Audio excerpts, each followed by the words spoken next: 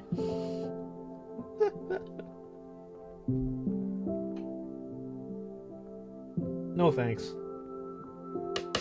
I'll leave those to the brave adventured ones that are out there. I don't know, have any of you done the Pocky one chip challenge or seen anybody that does it? I can't imagine doing that either as well. I was actually at a friend's house a few years ago and I saw a bunch of people actually do that challenge, and some of them were absolutely dying. So what the one chip challenge is, you get one singular like tortilla chip that's literally about like this big, and they coat it with all these crazy spices and stuff, or a singular, it's probably like ghost pepper in all honesty, and you're just supposed to eat it.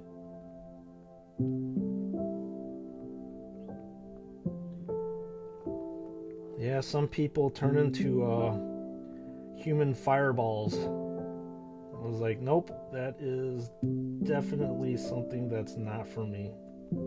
That is a hard pass. It's more like a novelty item or something like that to do it. And no, if you ask me to do it on stream, my answer is no. I'm not going to be doing it on stream.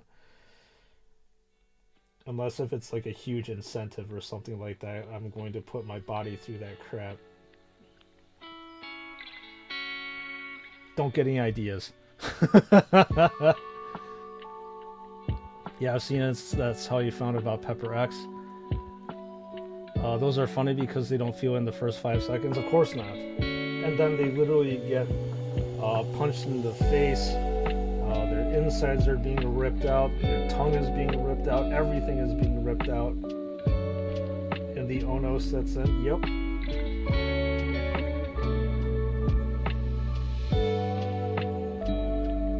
The oh no, why the hell did I agree to do this? Sets in. You are completely right.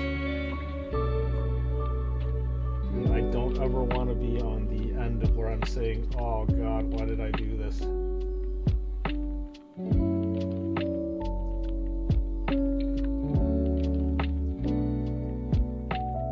That just sounds insanely painful.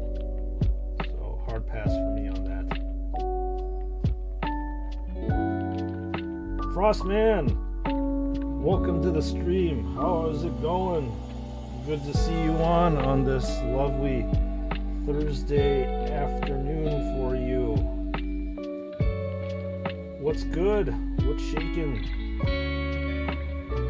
Hopefully you are enjoying this Thursday.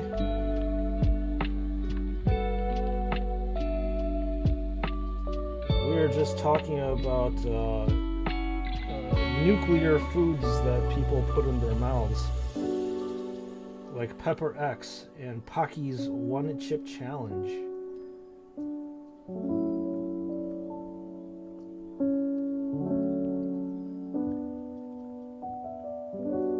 Too late, already thinking about it.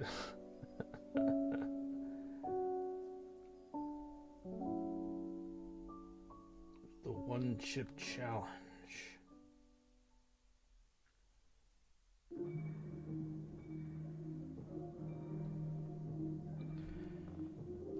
Anyways, glad you're able to hang out with us today, Frostman. We chilling here as usual. Got the nice brothers and sisters here of the chapter, hanging out and watching your lovely content creator ramble about anything and everything under the sun while painting or trying to paint.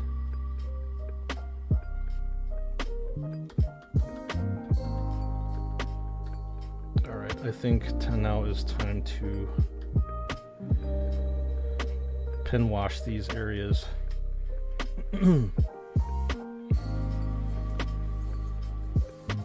Bullseye.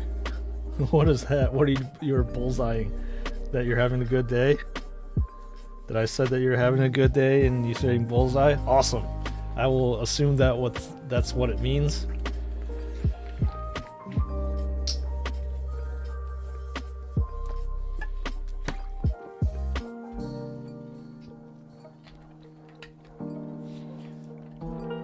Alright, time to use my favorite combination. Retributor armor and Reichland Flesh Shade. Just gotta wait for these silver dries apart, so I have to wait for the silver area to dry first before I start putting on the second coat and washing it as well. So maybe I'll put it against here. I don't want to spill this thing.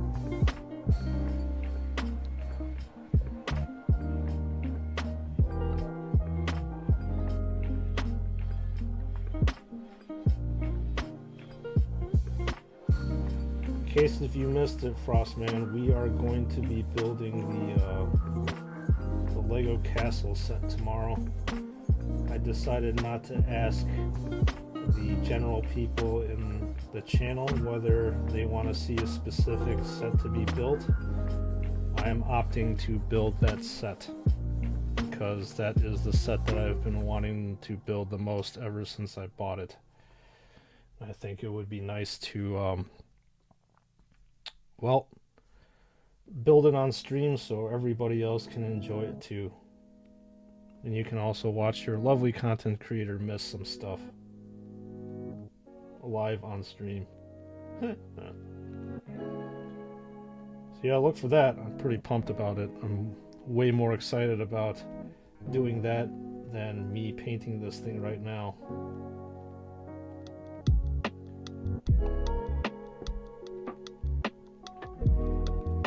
So that should be a lot of fun. And that thing got shipped in its original box. It's crazy because, like, for sets that big, Lego has them just literally shipped individually, one in each box. And it was shipped out to me like that, so it's gonna be an awesome set to be unboxing. And I definitely have to get this camera here to be kind of in front of my face because I'm not going to be able to get everything in the field of view, especially when the thing gets completely built. I'm not exactly sure how am I going to do that, because I know that it's going to be a lot higher than this depth over here. But we will worry about that when we get there.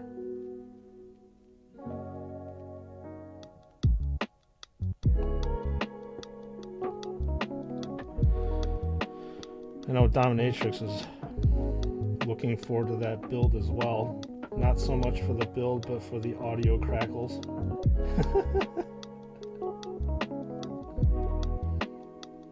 So if you're gonna be around Dominatrix, stay tuned for that one. I'm going to have fun with custom. So many interesting people I met here giving ideas. Nice. That's what happens when you go out, branch out, and expand your mind, I suppose, and expand your horizons, right? Well, that's good to hear, Chris.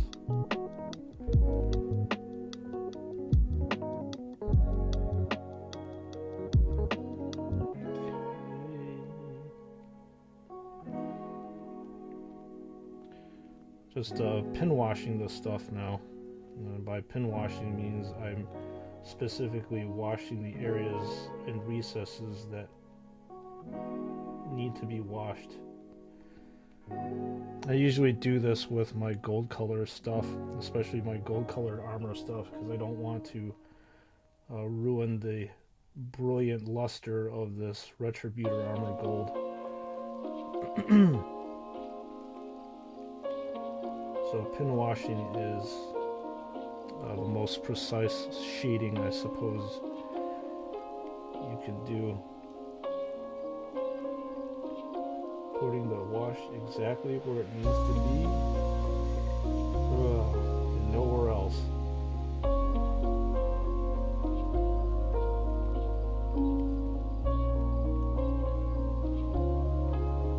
Let's make sure it's distributed evenly though.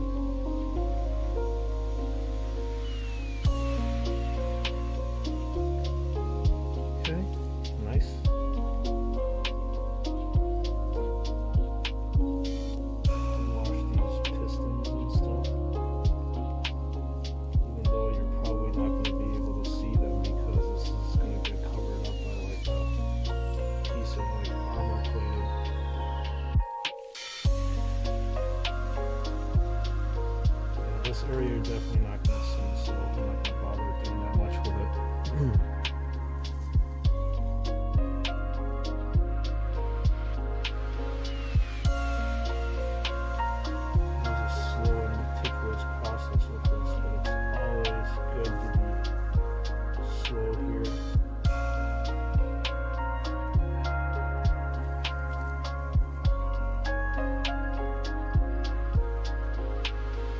Frostman gave me the idea of like a Jack Frost Marine.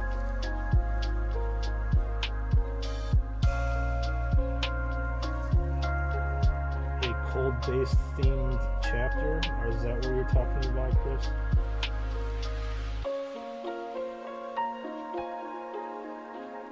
You literally call it the Frostman.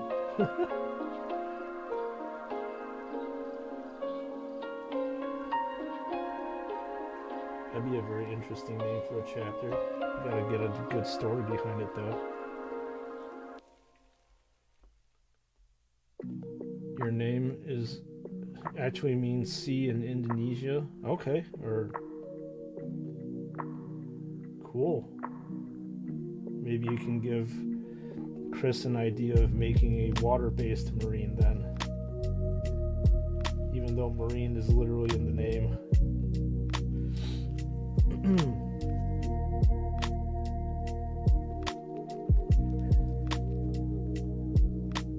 How's the man cave going, Reagan?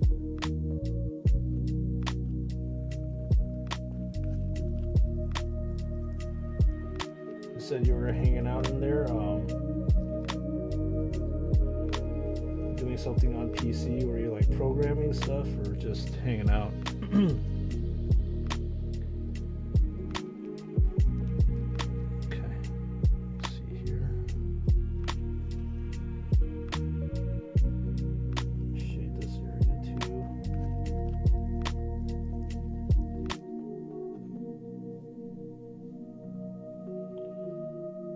Oh man. Does anybody have any plans this weekend? You already know my plans. Anything fun?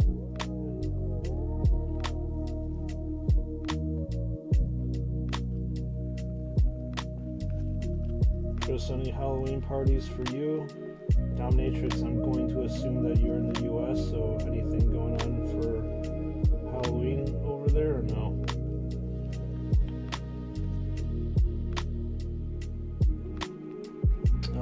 Working a bit before sleep, editing as usual.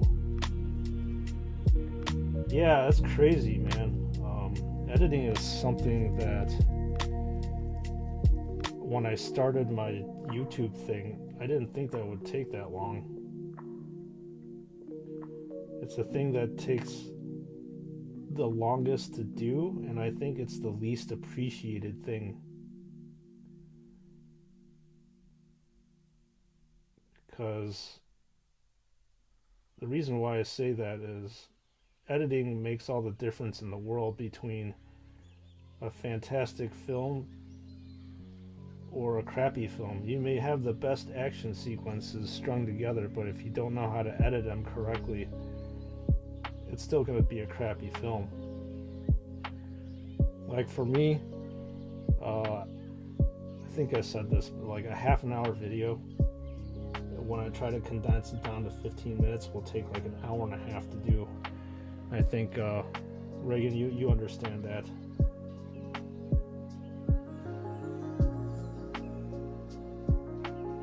I admire those people that can go on YouTube and like they'll literally talk for like half an hour on end and literally not edit their content, because for some reason they're able to just talk through everything and just everything like goes so smoothly. It's crazy. I don't know how they even do it. Oh, that's right. You did tell me, Chris, that your chapter is in a frozen wasteland and you don't do that much Halloween stuff. Okay. On the weekend, your girls' squad usually go to the mall. It's a popular activity here, but me, sometimes you join them. Mostly having fun gaming figures. Porns, etc. Okay. Oh man, that's funny.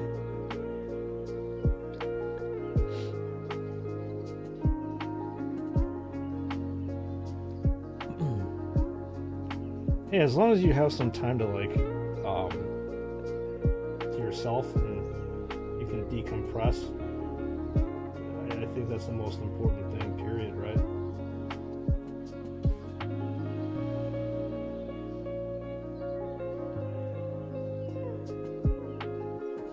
We always need time to ourselves sometimes.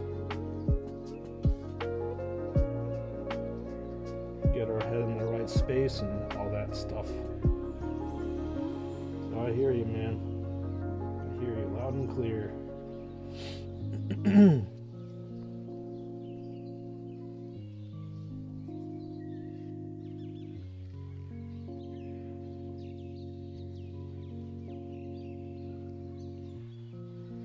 Alright, like I said, just doing some shading. Hopefully I won't need to do too much more. I'm not going to be doing too many highlights either because this is in the lower part of the Dreadnought. Typically you wouldn't see too much light coming down in this area either. So I'm going to probably do some shading, maybe some light highlights, and call it a day for this area. Well, what's your chance when they're gone? Yeah, I totally understand you.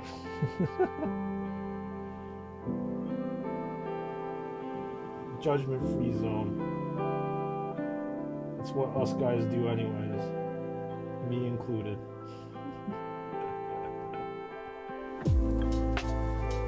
I think every dude would be lying if they say they didn't do that either. It's like, are you being honest with yourself? I don't think you really are.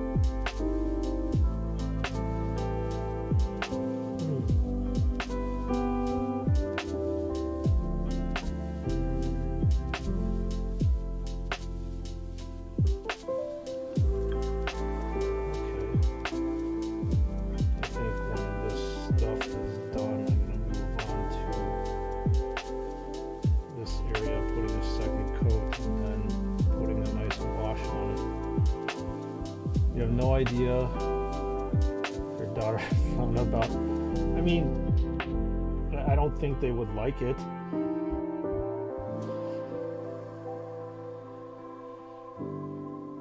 I don't think any of them would like it if they found out, but it's just one of those things in which just guys do.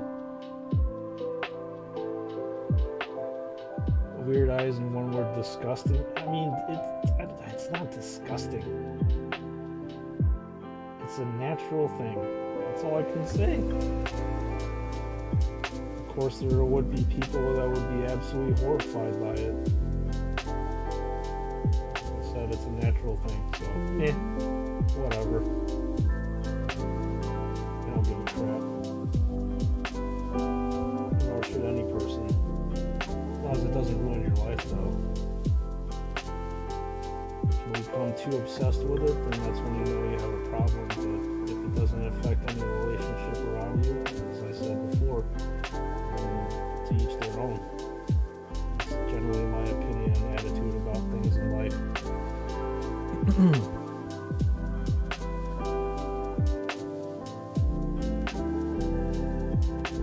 Just seeing some areas in which I should shade.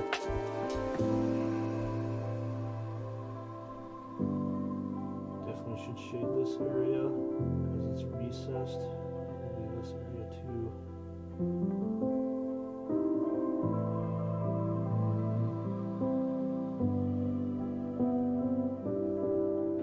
gonna shade around these legs. Wish I had a better grip on this thing though.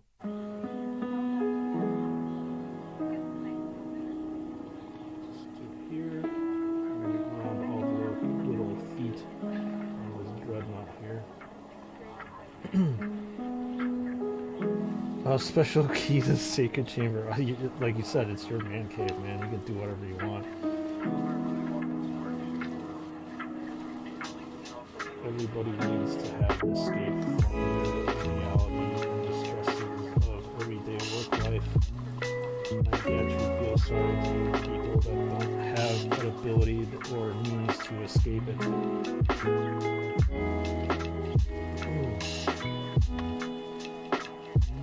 I like your style, Reagan. Very honest and true to yourself. You should be. Good view on things. Level head. I respect that.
Stretch time.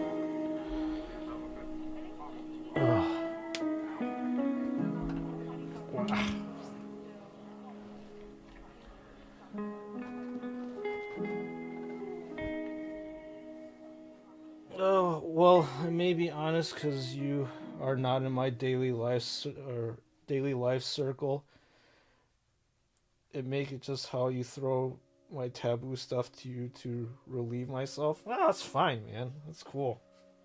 Like I said, I typically don't judge people a lot on what they do and do not do. As long as what they do doesn't hurt themselves or anybody else, I'm typically good with whatever. But when you start being a bigot or a racist or a prejudiced, that's when I have issues. That's what I don't like. Ignorance is not an excuse. Oof. And people will probably say, oh man, he's woke. Sure, I'm woke. I'm educated. That's what happens when you're educated. You gain the ability and view to see different perspectives. And granted, there may be different perspectives that you may not agree with, but you can be amicable about it. Whew. You won't tell people around me this kind of stuff, reputation. I mean, I get that too. Everybody's got a reputation to uphold. Whew. All right. I respect that. No judgment, like I said. Judgment-free zone.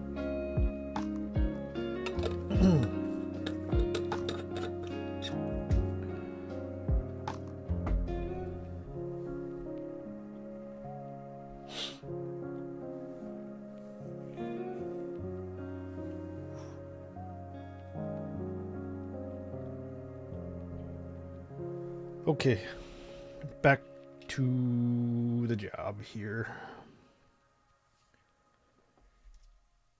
So this is what we're looking at right now.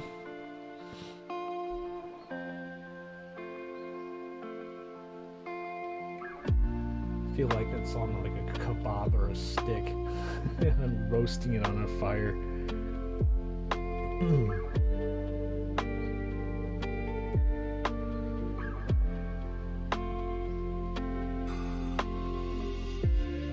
So making a little progress. Ow.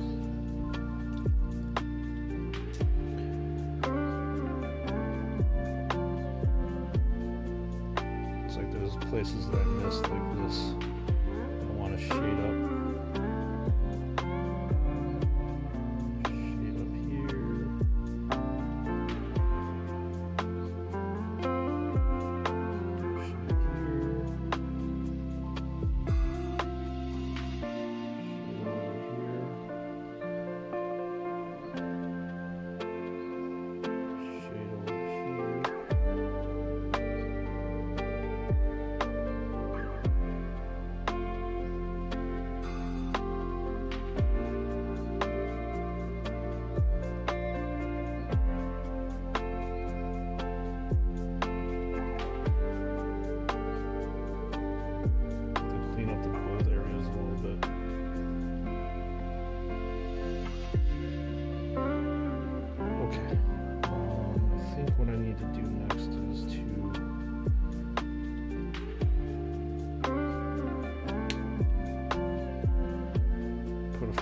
quotes of this Belcheron.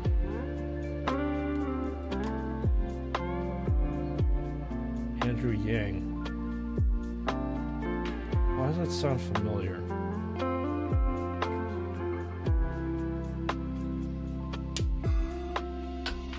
I don't know if I know that person per se, but that name rings a bell. I'm gonna look him up. I don't know why.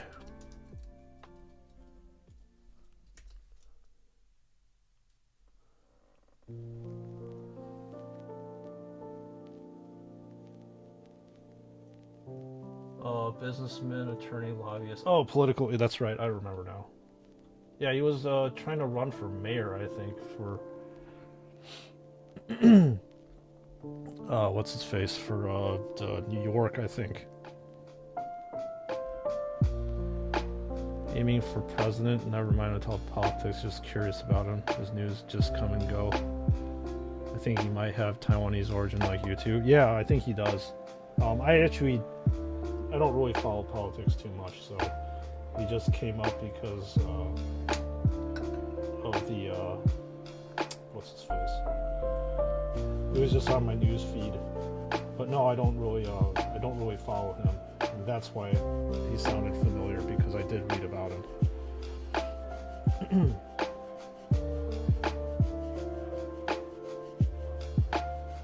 But in terms of like funny Asians, do you watch any of Nigel Ng's stuff, otherwise known as Uncle Roger? Do you watch any of his stuff? Why did I just do that? Or Stephen he or her, I forgot how to pronounce his name. I should know how to pronounce his name. Do you watch any of their channels and stuff? I find their humor to be funny as all hell.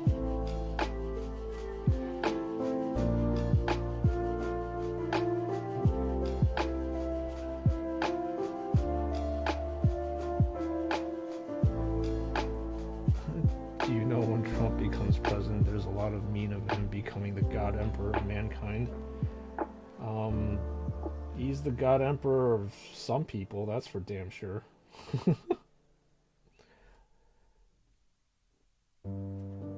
Festival using big Trump balloon wearing God Emperor in Italy? Yeah, something like that. I don't really follow any of that stuff. Mr. Trump is very polarizing. Last Dovakin. Welcome on into the stream. Happy Thursday to you, or what's ever left of your Thursday. Still busy these few weeks, still is. I'm not sure if you're working in the same sector or same company as your buddy Anthony, but he has also been saying that he's been super busy with stuff. Pulling like what he was saying 12 to 16-hour days or something like that. You don't need a pardon, you don't need to apologize. We just appreciate you for being able to come on stream when you can. So it's nice to see fellow battle brothers coming in, saying hi.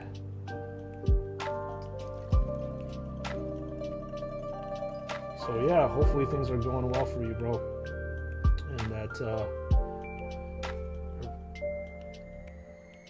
everything is cool. You're enjoying your Space Marines and just life in general.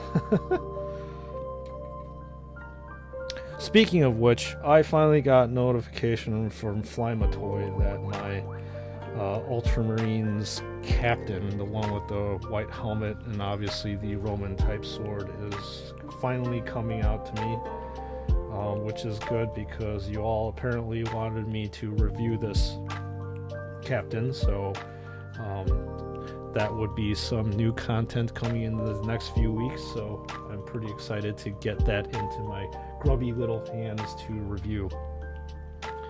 So look for that whenever the hell that comes. So yeah, I'm super pumped to get that. I was hoping that it was the Blood Angels veterans that would actually come into my grubby little hands for me to review. Unfortunately, that was not the case. They just shipped out the captain. So the Ultramarine, yep.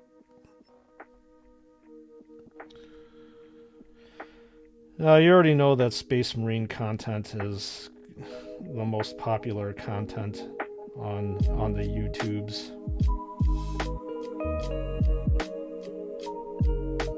And that's usually how the YouTubes are. People gravitate to things that interest them, and because Ultramarines are the most popular Marines, they gravitate toward them. What I'm referring to is I'm not a little disappointed. I usually would do whatever I'm going to do anyways, but as a content creator, you obviously want to see every single video doing well, but I'm a little sad that we don't have a lot of orc action figure fans out there, because that stuff what I usually put out doesn't do as well. But I'm still going to put it out anyways because I like it. Nobody's going to tell me to do otherwise.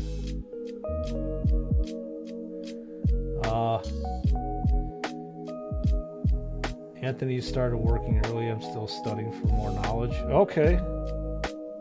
Nice. Broadening your mind so that the student can become the master later on. Yeah, I respect that, man. Studying is very, very important. This is obviously weighted words coming from an Asian, because usually every single Asian parent is going to say that you absolutely 100% must study, and studying is life, and life is studying. I know that was what my parents told me all the damn time.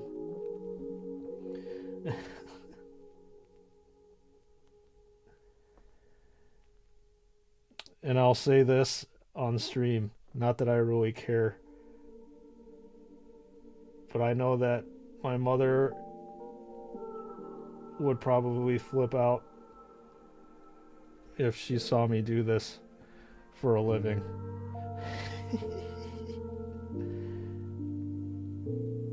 And I don't really care, because I'm a grown-ass man and I make my own decisions.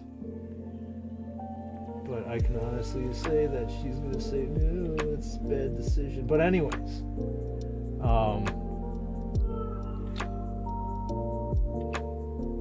Foxtrot Games, welcome on into the stream. Happy Thursday, or I hope it's Thursday, or maybe late Thursday for you. How you doing today? Hope things are going well. And you're slowly easing into your Friday, and then finally your weekend, and hopefully you get your standard weekend, unless if you work some other alternative job. Brother, do you know that Ultramarine is actually the blue powder Yusong in industry? My friend works in an Ultramarines factory, and yes, he's usually covered in... Oh, you're talking about the color. Yeah, it is actually a color. I do know about that. Yes, you never stop learning Battle Boy. No, you don't stop ever learning. You keep going. That is the human condition. Every day you should be learning something new. For me right now, it is learning how to do different paint techniques and stuff that I normally would not be doing, or refining my skills as a painter with learning about other things and little tidbits of knowledge that other more experienced painters have left. So yes, every day you are definitely learning. Study, make lots of money. Hobbies are a waste of time. That's one. I feel like we grew up in the same family, but I think all Asians actually do grow up in the same family. They always say that you should toil and suffer at your job for the sake of your family, and then your hobbies are there to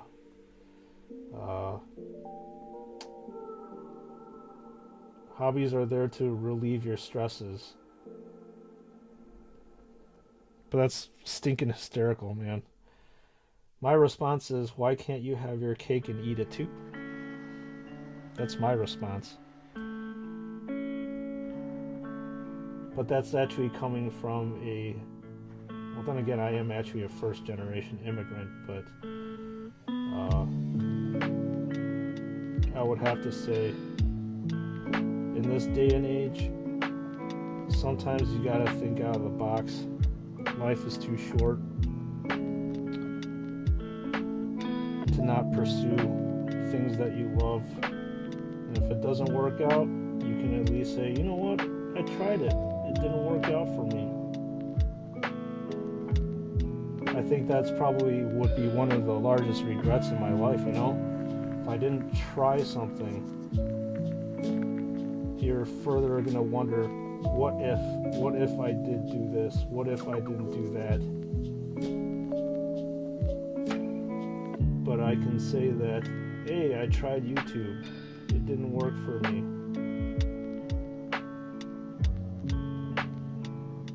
But that's not going to happen because I'm going to keep working at it because I love doing it. I love the YouTubes, man.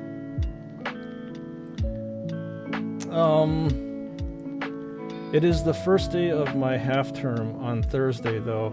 A bit weird. About to airbrush some orcs. Sweet!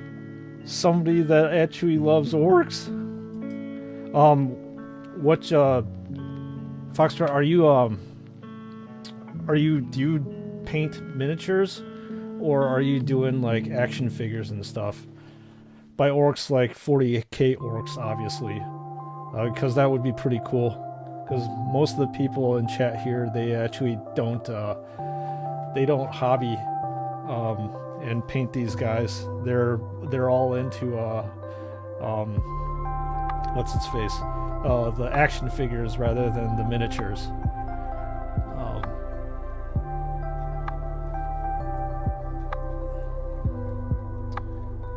Yes, these sound like terrible traditions to pass down. Yes, Junior, it's not work until you put your whole. That's a very Asian attitude and a mentality that, especially first generation immigrants, it has.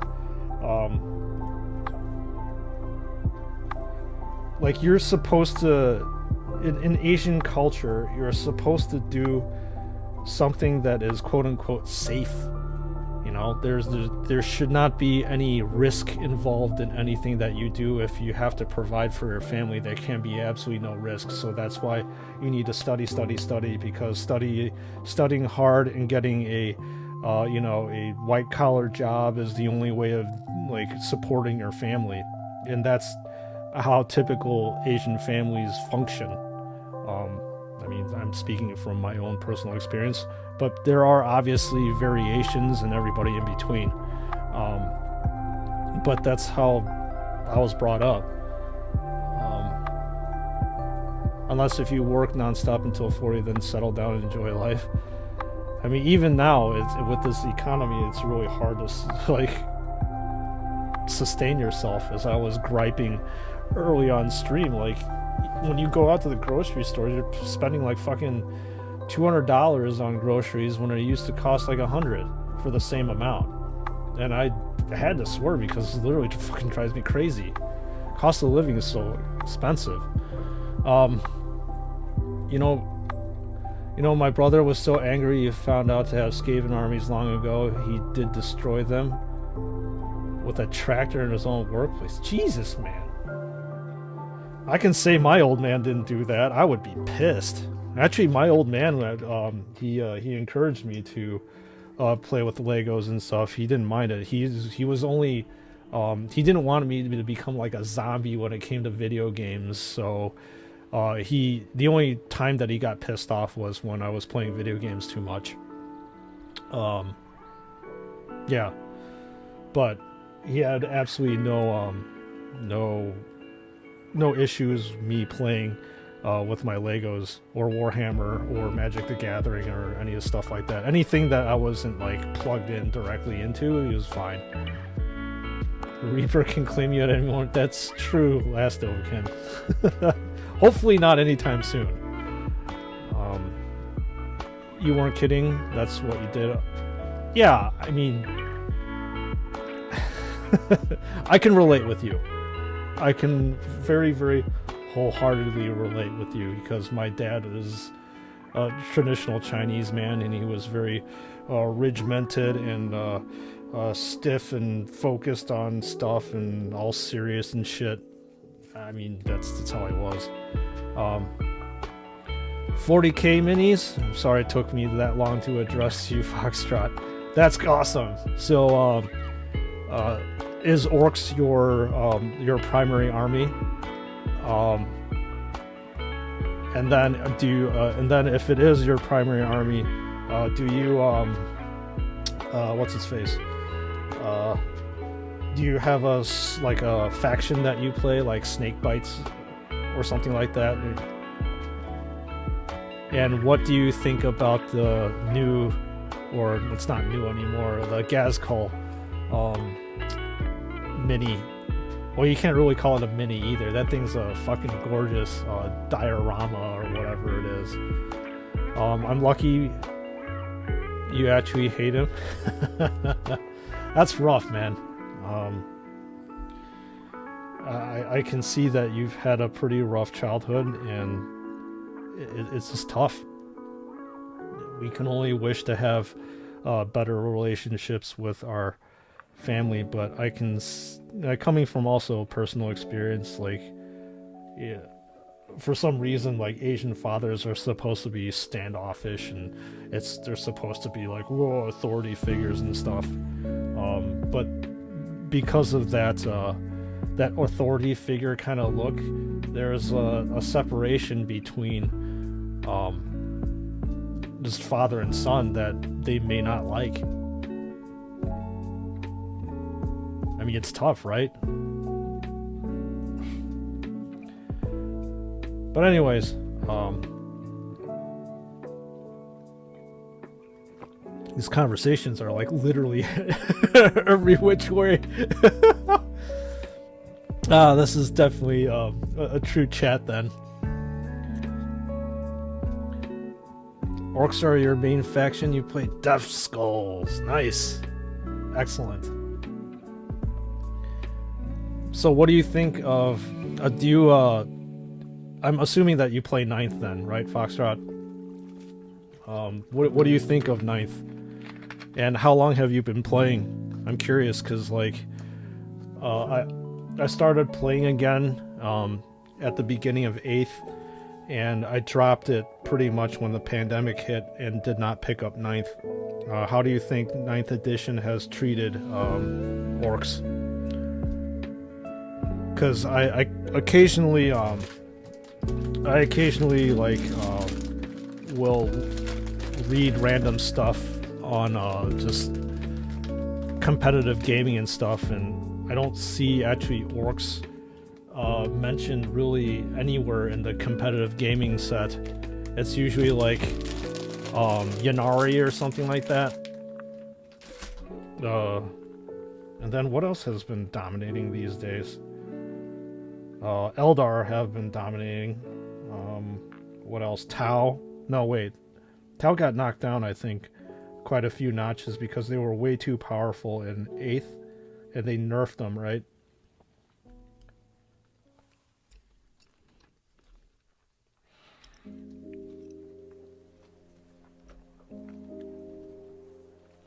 So hopefully the rule set of 40k has treated the orcs well.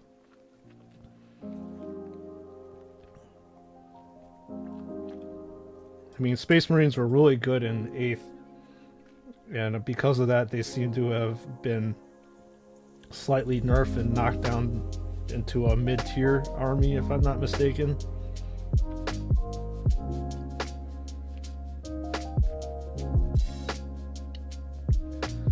Tower reminds me of Draenei of World of Warcraft combined with Star Wars. Yeah, Tower are cool. I like them. I like their army aesthetic, especially their crisis and battle suits and stuff. I can't say that I really like their tanks. They look really weird. What do they call them?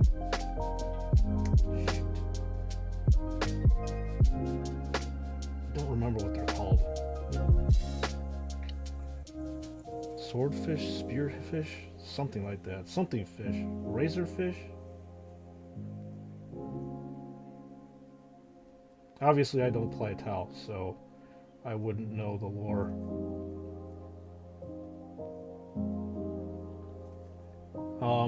Literally the same. Started in 2017, start of 8th, and I haven't played 9th. Yeah, hoping to get back into gaming when 10th comes around. Yeah, I was saying earlier, like during the week, the whole reason why I stopped playing 40k was because of rules bloat. I really hated how like you have to carry around different codexes, and then what do they call them? Like FAQs. Everything seems to be changing too quickly, and like the medium in which you are trying to convey these changes has not caught up. So I'm like, these days they're publishing FAQs on paper and stuff in hardback books. Like, that is the slowest possible way nowadays to try to communicate with somebody different changes. So that's again one of the biggest reasons why I was like, you know what, I'm not gonna even bother with 9th edition. And I heard that 9th is starting to become pretty bloated too. It starts, see, the thing was, every single edition it starts off clean, and then they start having to do like rules balancing, and I wish that they actually would just migrate to, I mean, they do have that Warhammer app and stuff, but you have to pay extra money for it, but they should be adopting it almost like to the Sigmar form, where you can find that stuff on an app.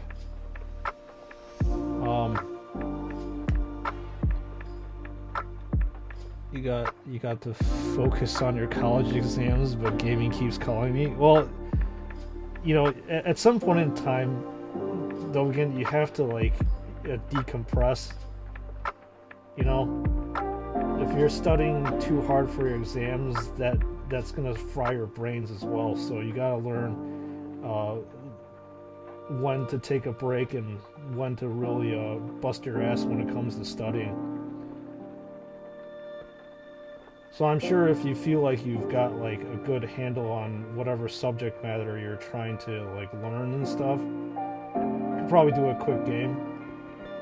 I wouldn't recommend a 1500 point game.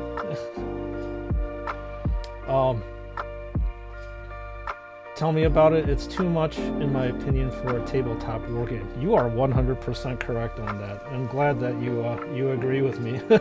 It is too much.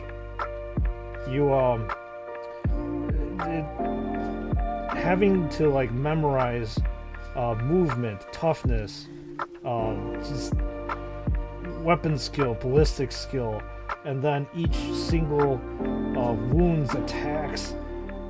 It's just not. It's not fun. It's not fun anymore when you have to do that. And I mean, especially if you're playing. I mean, if you're playing with friends, I'm sure it's okay. Your friends will forgive you for not like, knowing your rule set and stuff, and they tend to be a lot forgiving. But if you go to like a local LGS to play, I mean, there's some assholes out there like, dude, why don't you know your army, man? Why do you keep looking at your codex? Or, dude, didn't you know that they changed this thing on the FAQ? Why are you cheating, man? Like, shut up! I just want to enjoy playing this game. And I've run into a few people like that. Just soured, I suppose, my love for playing the tabletop game. I just wish that they had some sort of, when they publish a rule set, they just publish it. I know they have these like data cards in there that's supposed to help you, that you put, you know, on your tabletop. But those rule sets are almost like they're old and out of date when they get published.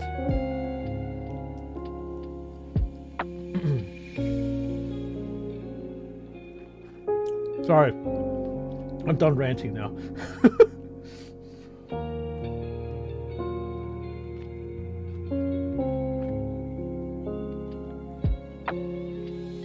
But yeah, I think it's a kind of a sad state of affairs for just a tabletop game. Only like the hardcore people that go to these tournaments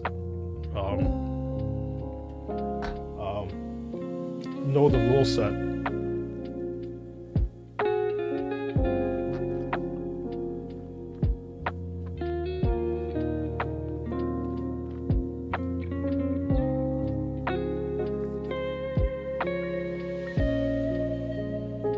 Takes the fun out of the hobby? Yes, it does.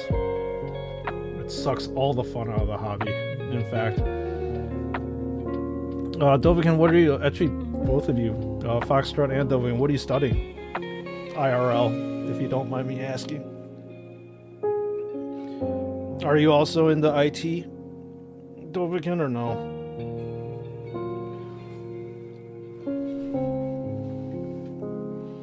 You want to get a breather, but all the games I want to play needs to be down to like 100 gigs each.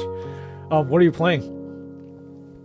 That's actually probably a more fun question to ask instead of what you're trying to study. What are you trying to play? What's on your gaming queue right now? I can say what's on my gaming queue. Elden Ring is always on my queue. I still need to play the Demon Souls remake. What else do I need to do? You got your GSCS starting? What is that? Cybersecurity, but it's not ethical hacking. Going back to coding. Oh, okay. I'm in the UK, so it's different in the US. Yeah, it is. So yeah, I want to get into Horizon Forbidden West. I think I said this before.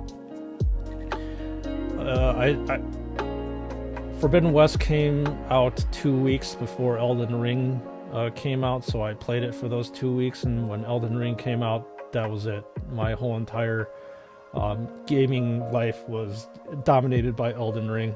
That's it.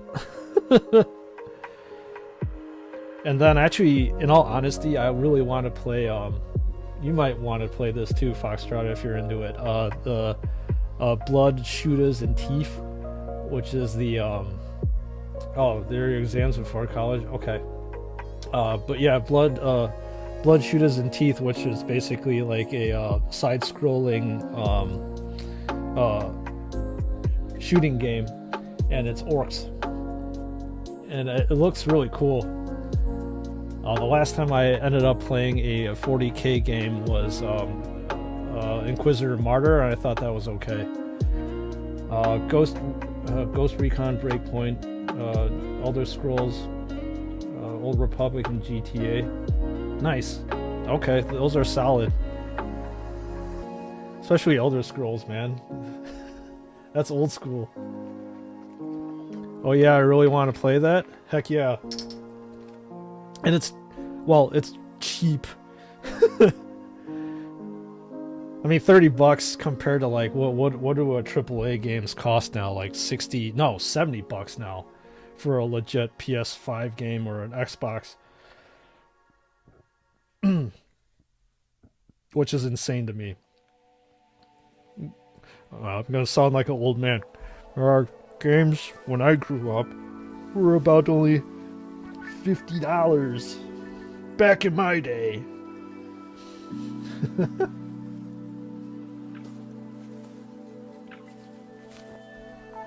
So at $30, it seems like to be a bargain. You miss Skyrim? I think everybody does. Skyrim is such a good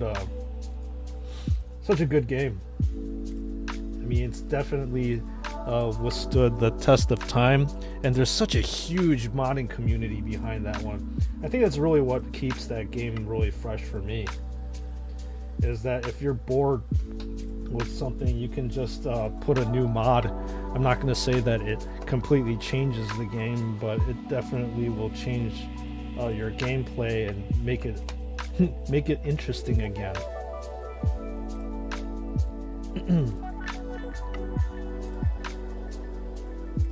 But I'm wondering when the hell Bethesda is going to be coming out with what is it? I don't remember what it's supposed to be called, but the 6th iteration of those games.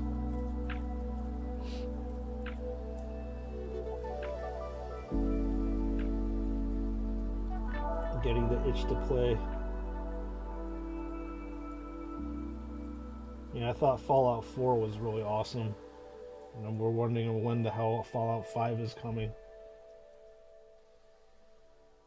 So I'd like to see that in the near future. Spend hundreds of hours, if not thousands of hours into a game. And my body literally becomes molded to the couch that I'm sitting in. There's like a Sprues and Studs shaped impression on the on the couch.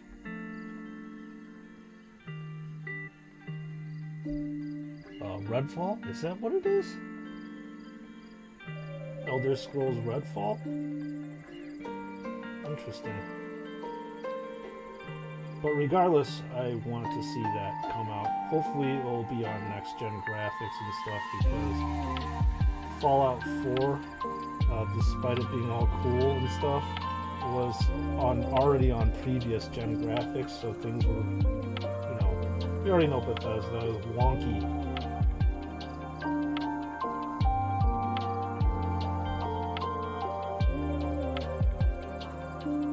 I want to see that stuff come out. Fallout 4 and New Vegas, you got it. Those are my two favorite ones as well. I spent like maybe 1,000+ hours on Fallout 4. New Vegas was at least a couple hundred at least. Yeah, these are fantastic games, man. Love it how, like, it's obviously an RPG, so that's where you get like a little bit too immersed into things. There's many of the instances where I kept playing into the night, and I would look up, I'm like, oh shit, I should probably go to bed if the sun's starting to come out.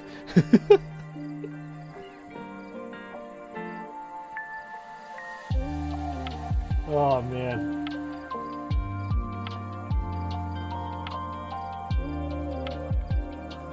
That's definitely gaming at its best. When you lose so much track of time and you're so absorbed into the, fully immersed into the environment that you lose track of it. That's the only way to play a game. Full-on immersion.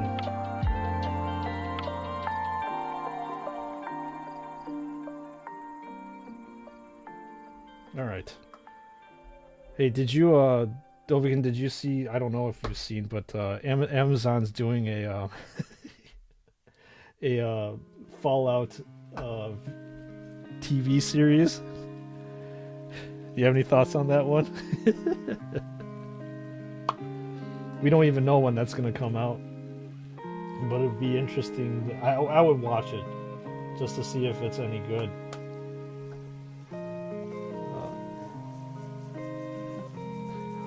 you get lost in this world, yes, bad if you're a maladaptive daydreamer. Yes, it can be that way. Alright. I think I may actually be done with this leg section.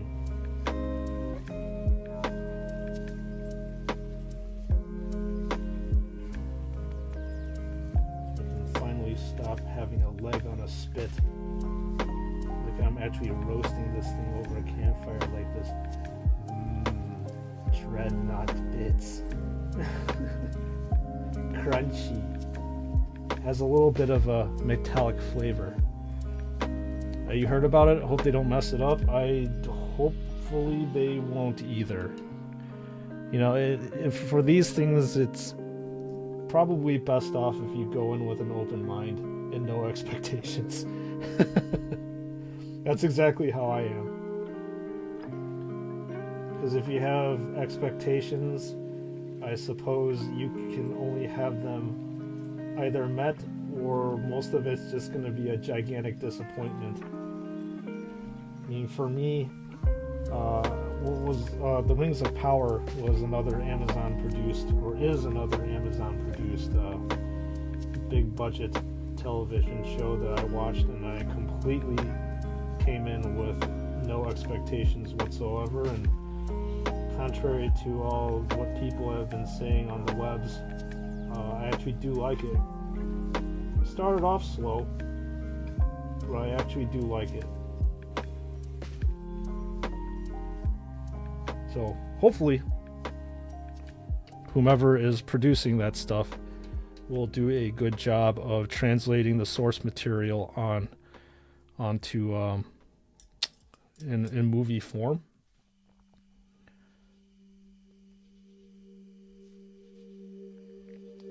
I mean, we need movies like this based on games or books, but lately they've been messing the ideas up. Yeah, they have been. They've been a lot of swings and misses, unfortunately. And maybe it's just the source material. I don't know. So they're just gonna have to find a very good storyline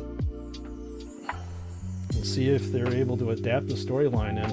So, I mean, like I said, come into it with an open mind, and I suppose the worst thing that's going to happen to you is you're like, okay, well, it is what it is.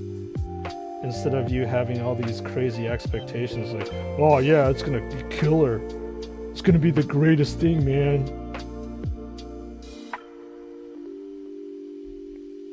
Because that's only going to set you up for disappointment.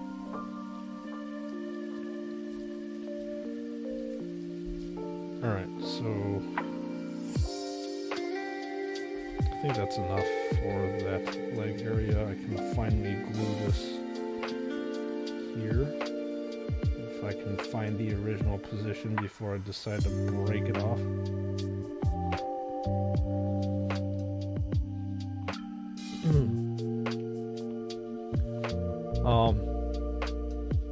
You gotta go and eat your dinner, but you'll be back in a bit. Okay, have a good lurk, Foxtrot. It's good talking to you. Hopefully you'll come back. You said that the first 2 episodes or so after that you loved it. Yep, that's exactly how I felt. It really started picking up after the third one. But anyways, have a good dinner. See you back soon. Have a good lurk. Anticipate, do not assume. I couldn't have said it better. Assumptions will get you into trouble very, very easily. Perhaps too easily.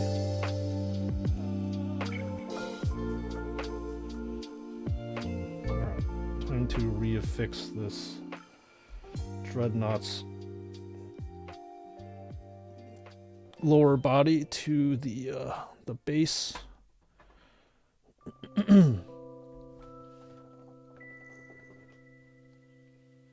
I'll let it melt the plastic a little bit.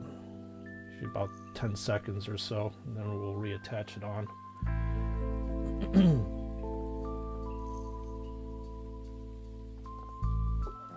Hopefully this isn't coming out grainy.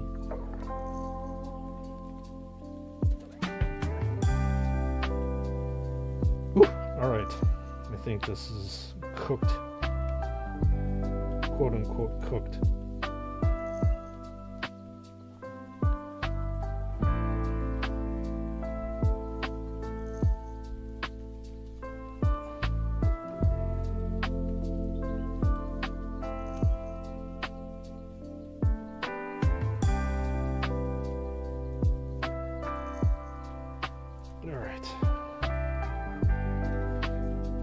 Alright, now I can actually paint using this base, even though it's really heavy.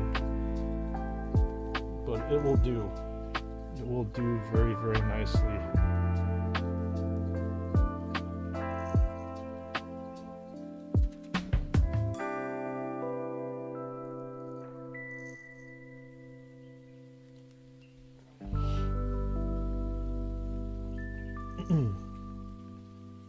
Oh no. That wasn't supposed to lift up. Obviously it's not done yet. Shoot. Done means then the glue hasn't molded to the legs. Gotta put some pressure on here.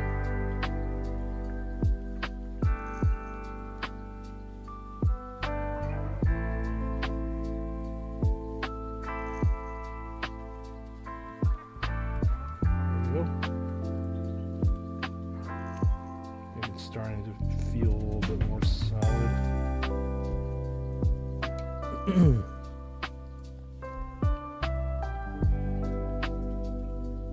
Okay, good.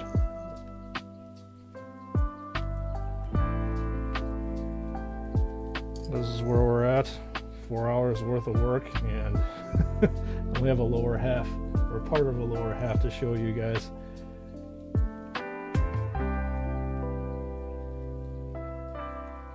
Good shading there. No highlights because this is the lower body.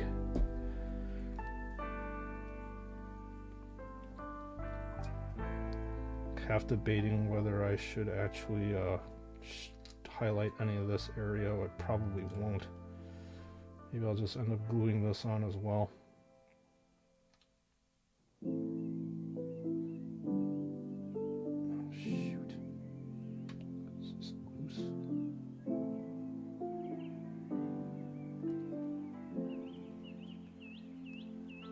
Goldie Legs is coming around nicely. Yes, Goldie Legs is. I would appreciate if the legs would actually stick to the damn base.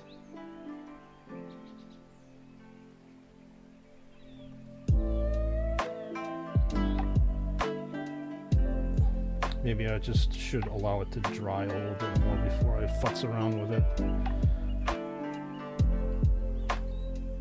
Yeah, it's coming on nicely. It's good. Once I'm done with this piece, hopefully these 3 pieces, it won't look as broken, because it kind of hurted me when I had to break this stuff off just to make these things fit. Okay. I will let the glue settle, and then I will move on to other areas in which I need to paint. Other areas, I mean this. I need to put this on a spike as well. Wish I could just do this when I paint it.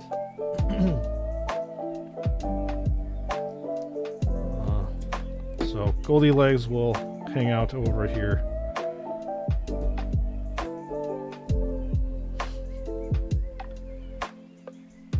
I debated the next step of Goldie Legs' fate.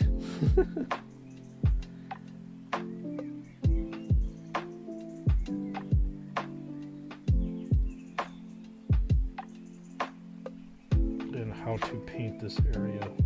Put the Dreadnought on a spike. No, that's not good.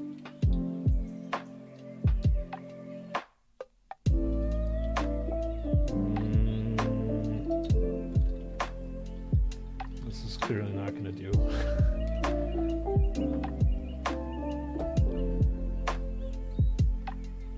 Or I can just paint like this.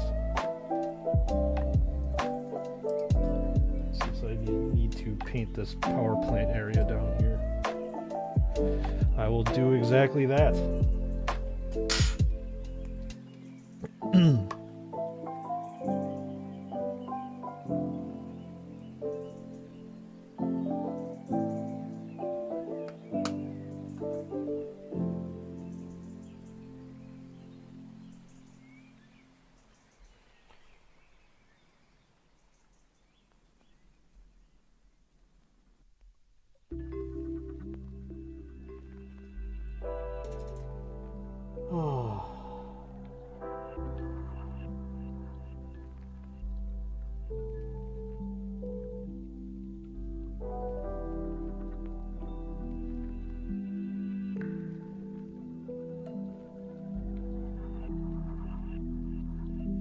Dominatrix, since you're there, what do you enjoy more, the Lego stuff or this Warhammer junk? Or you just like the Lego stuff because of the associated plastic bag rustling? It's okay, you can be honest.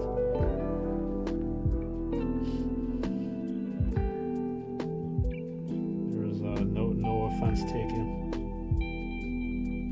I'm gonna guess Legos.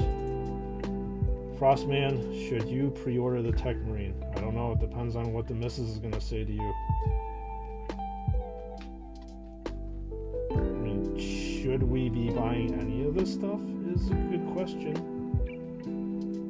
to ask, right? Should we be doing this?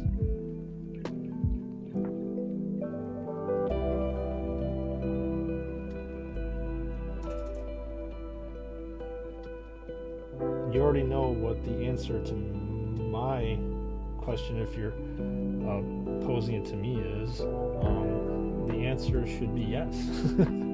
You should be ordering the Tech Marine because the Tech Marine is badass, and he is going to make sure the machine spirit lives on with all the tanks and Dreadnoughts that he services. You're back? Welcome back, Foxtrack. What did you eat? Weren't you gone like 5 minutes? Did you eat or you inhaled?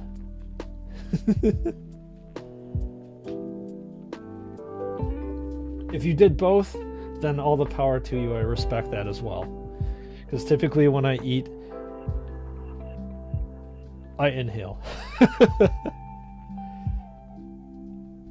3 bites and it's the food is going down the tubes, so they say. 52 pounds with a 10% discount. Did it just come out, Frostman?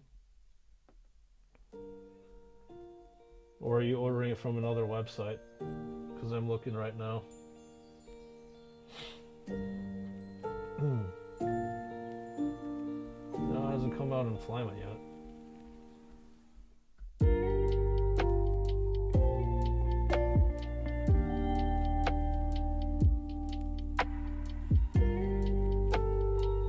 Which sucks.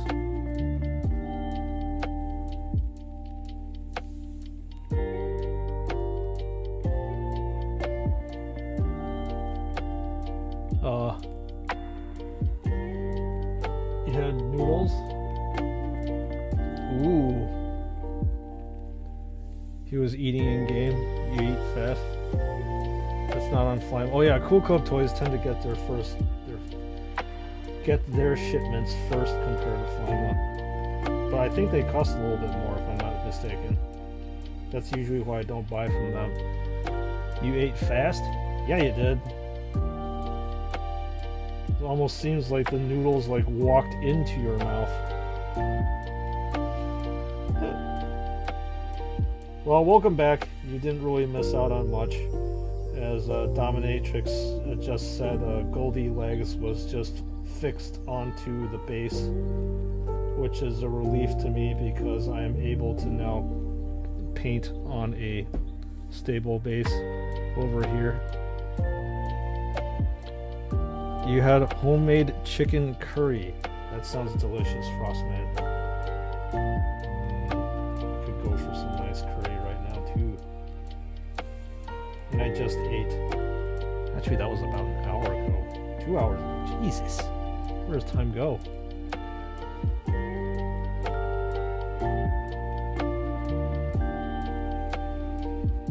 Well, regardless, welcome back. Always nice to have familiar faces back into the chapter's chat, I suppose. Who made the curry, by the way, Frostman? Did you or the missus do it?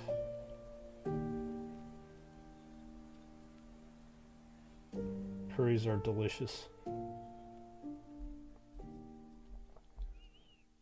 Especially when you spice them up nice and good. Wife did a bang-up job. Nice. It's always nice to have a significant other who knows how to cook. Takes the load off of your shoulders, I suppose.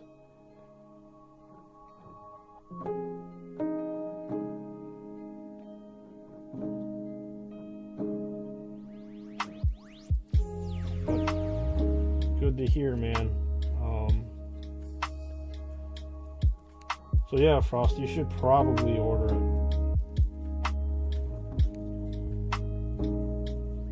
It's cool that it has a comes with a unhelmeted version and a helmeted version. Not a lot of characters. Yeah, it's a semi-unique thing with characters. You can cook, just need a recipe. Well, I mean, it just depends if you have, for people that are studying in school and stuff, it depends on whether they have time to do that, right? I can remember going to college back in the day. I didn't really have too much time to cook. If you want to cook, say cooking is cooking ramen, then I could do that in a pinch.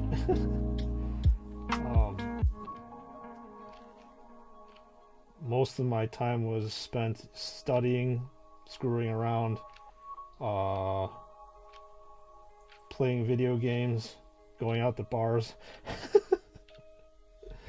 Funny, that's all I remember about my college. But that's good though.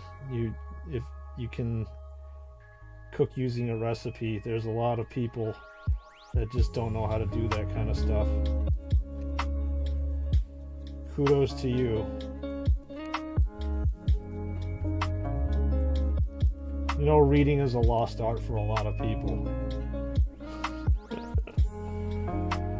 So the mere fact that you can read and follow a recipe to cook, I mean, you are light years ahead of the game.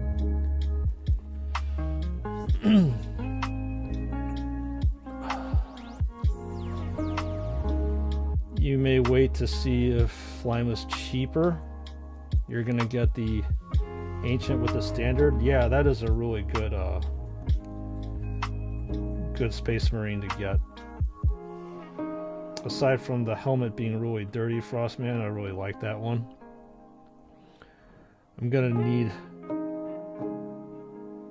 another Ultramarine, so it's gonna be him.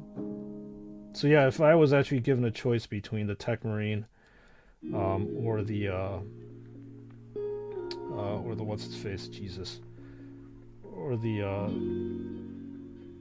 Primaris Ancient, it would be the Primaris Ancient.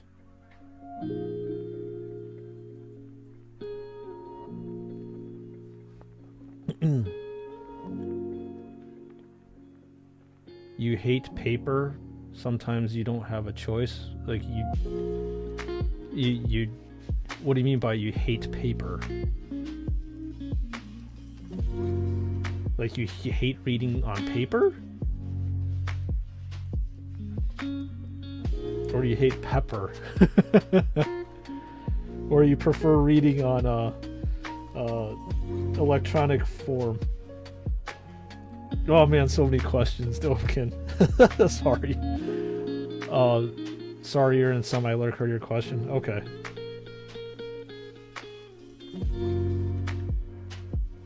Feel free to answer if you're not on semi-lurk anymore.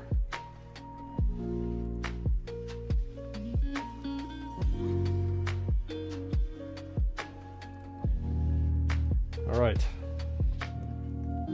Gonna finish up more of this painting of this gold box soon. But I really want to get done with the lower half here. Dreadnought looks a little weird like this.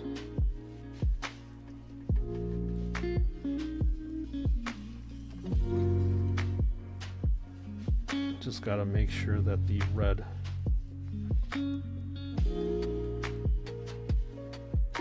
areas look good.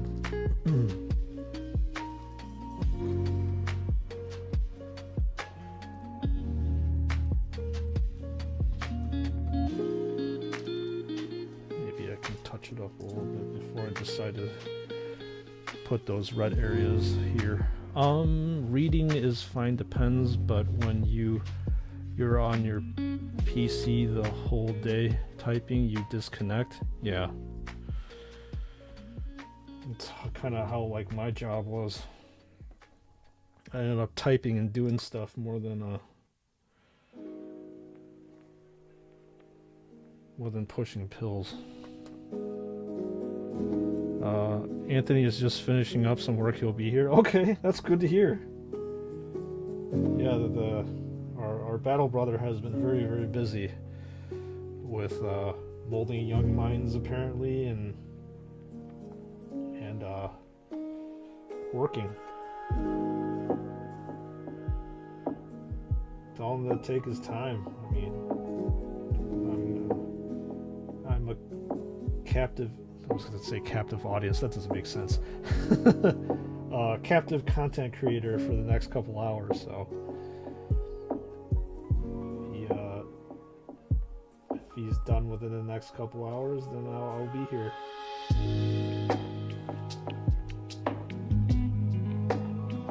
At least until, what time is it? So an hour and a half more on stream. Before I have to think about some ideas for content creation. Start filming that stuff.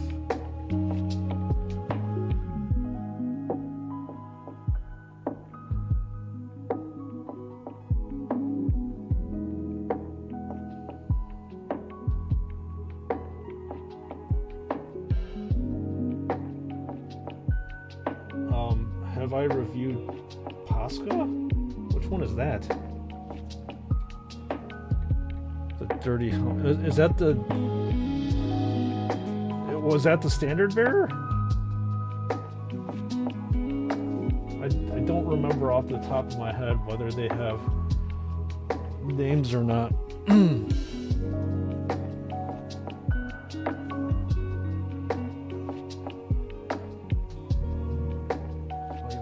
Actually have the standard bearer being sold anymore. Is that what he was called? Yeah, I did review him. I reviewed them as a whole entire set. No, that's Erastus.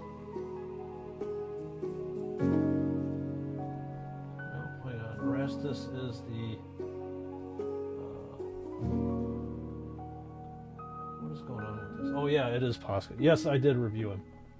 It was actually kind of a hasty review because they released them as a 3 trio set, and I realized in retrospect I probably should have split them up because there was enough to review, especially with the standard bearer.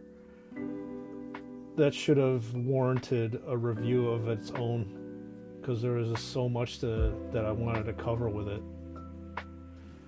Yes, but he had a dirty helmet. I wish it would have been cleaner. Well, Turn Nightbot. What's wrong with capitals? I think it won't allow you to post capitals all across whatever it is. What did you write? It got a little bit excessive. So I will in UK dirty homes means something else. Okay. Yeah. Hang on, let me sorry about that, Frostman. Let me untime you out.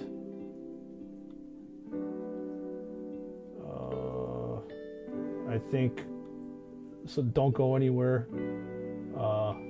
I will have to. You're gonna unsubscribe because of me. You're gonna unsubscribe because of Nightbot, not supposed of me. So sorry about that, man. I have to adjust its settings because I just left it as default. I gotta see what the default setting is here.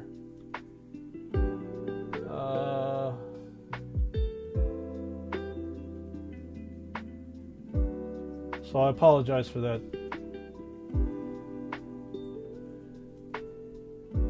Yeah, the default setting was like apparently only 10 capital letters in a row. I didn't actually check it before I started stream, so apologies for that. I can I not untime you out? You're only timed out for about 2 minutes. This is sorry about that.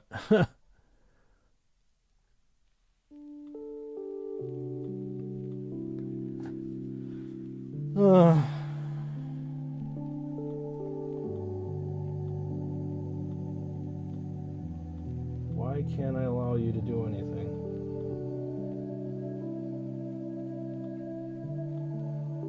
That is so aggravating.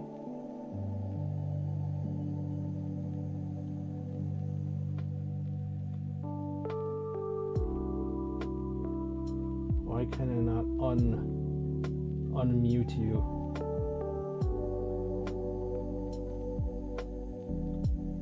Alright, I'll disable that for now.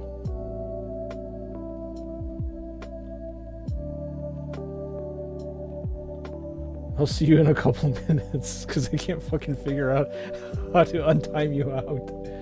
Damn Nightbot.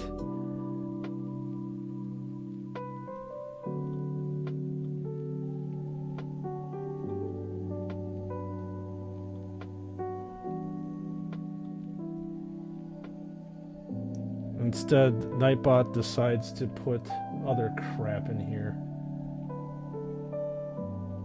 Your hot photo here. I don't give a shit about your hot photo.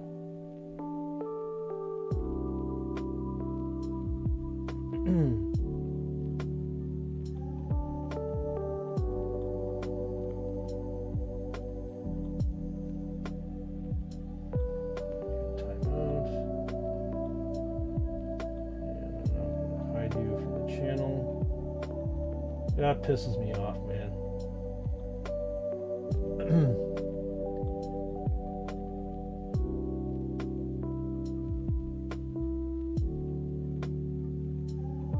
I'm not subscribed no more and won't be watching. Who is this Nightbot clown? Oh, it's because of this damn thing. The whole entire point of me trying to get Nightbot was to basically it's a moderator, automatic moderator, and the whole point of it is to basically not have basically bots come in and spam porn shit. I mean, so I have to tweak those settings. Like I downloaded this almost before I started stream, so I didn't really get a chance to like tweak my shit or settings around. So I'll definitely try to fix whatever the hell is going on with this thing.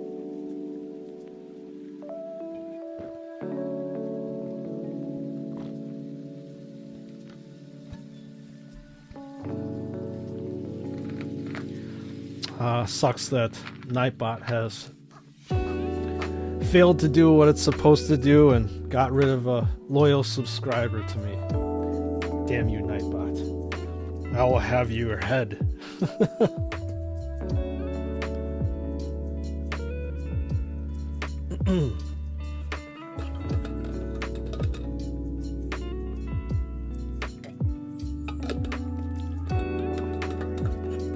Alright, well, that being said, it's stretch time. It's almost been like an hour plus since I've got up and stretched my old man back.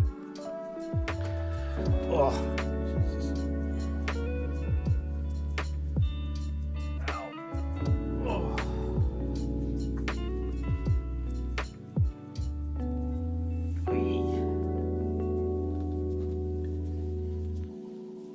Unfortunately, my desk doesn't stand up, but I don't know exactly how well I'm going to be painting if I decide to actually stand up and paint. You're back. Welcome back from your lurk. Ow. We're a brief time away. Loving both the Lego and painting. All right. Glad that you're loving both worlds then.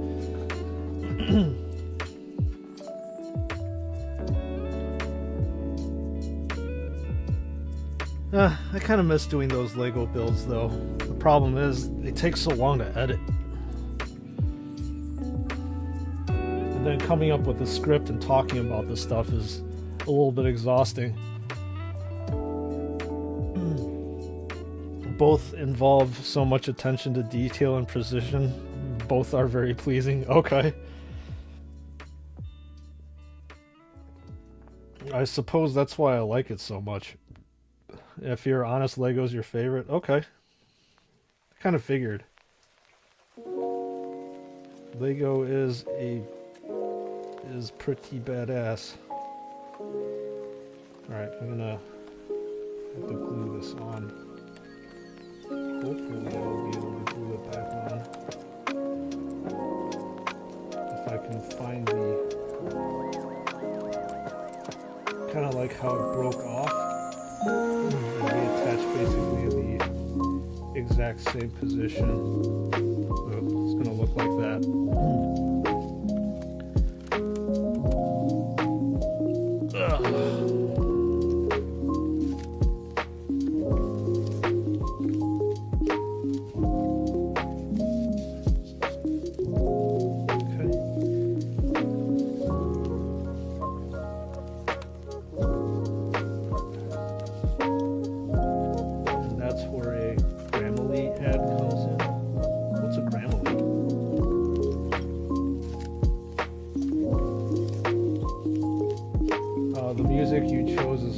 Fire. I listen to it during downtime when not working. Okay.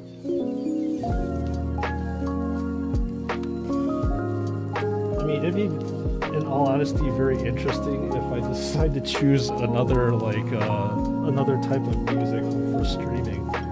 I don't know if it's actually going to be good. Oh, bot heresy. I don't know if. Let's just say if I was going to listen to house or trance or whatever it is, it would be very, very soothing for the audience if you keep hearing.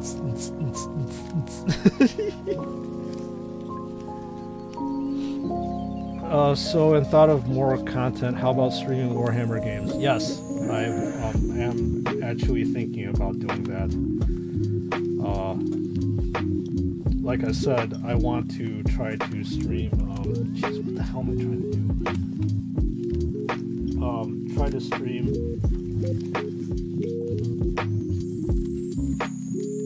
the, Shoota's Blood and Teeth, and also, Inquisitor Martyr. We already know that, Space Marine 2 is coming out, and that's supposed to be really awesome. The issue right now is I need to get a video capture card. I don't have a capture card.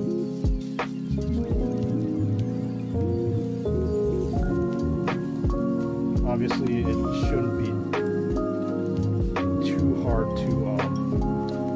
hard to buy a video capture card.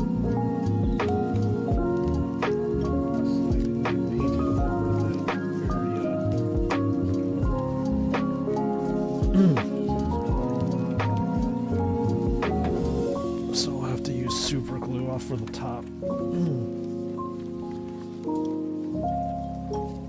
Yeah, I'll definitely be streaming Warhammer games once, like I said, I get a capture card. So that's gonna be on the horizon.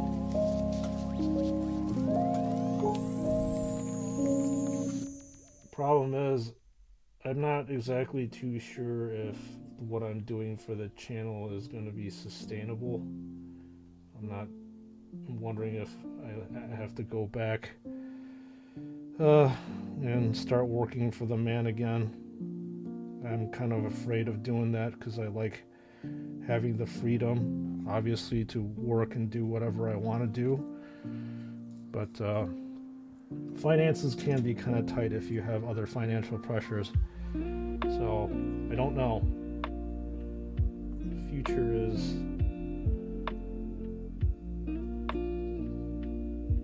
is a little bit iffy of me doing full-time streaming.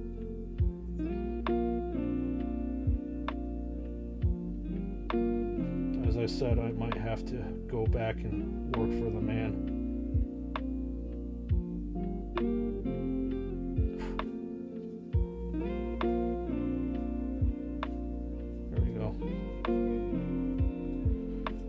Just need to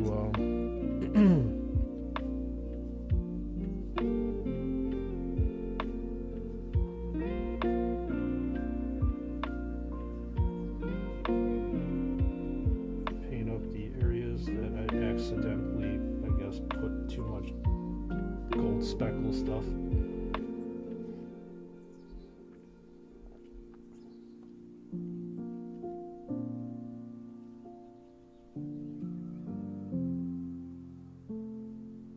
Yeah, Dovian, we'll see.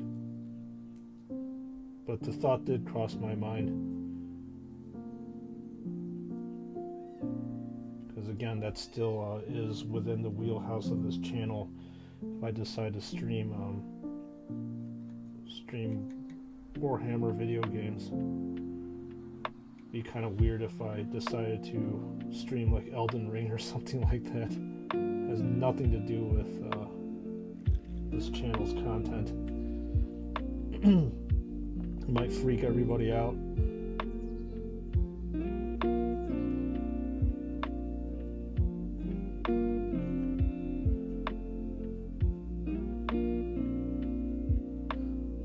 Maybe I can try the house music on Lego Fridays. You know, I wish I could. Most of the house music that I play is gonna have, guarantee you, copyright infringement shit on it. Like YouTube and Twitch are extremely like Gestapo when it comes to that stuff, especially YouTube. So if all that stuff is, you know, like I said, I would switch it up, but basically the whole entire video, or they call it VOD, would be taken down because of copyright infringement. And I don't really want to deal with that shit, and it may or may not have a strike against the channel. So that's the only Legos equal Putin skits. Yeah, so that's why I just don't really want to go down that avenue, just because of that.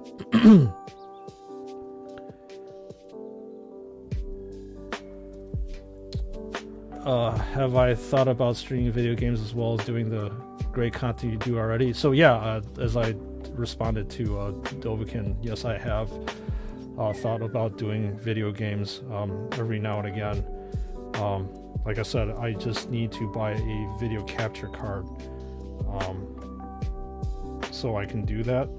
I currently, actually, I think I can actually attach this on now.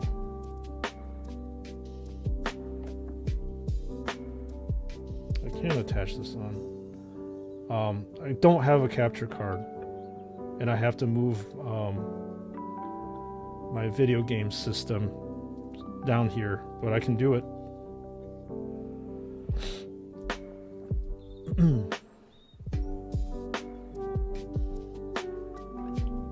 So the thought has more than crossed my mind to do that.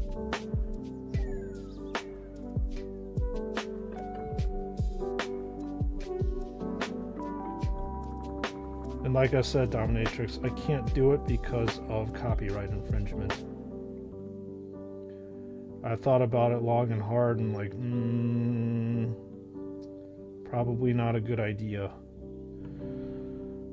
if I decide to stream copyrighted music. So most of the stuff that you're listening, actually all the stuff that you're listening to right now, is copyright free music. And YouTube is very, very, they come down pretty quickly.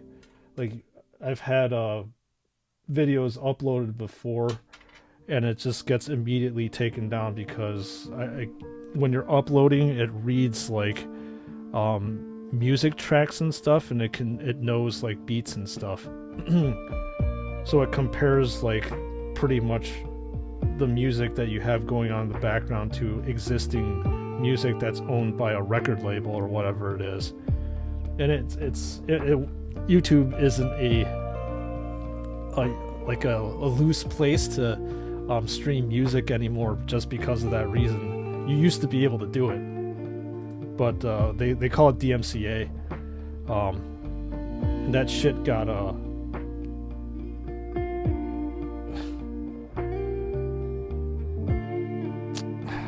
it just sucks.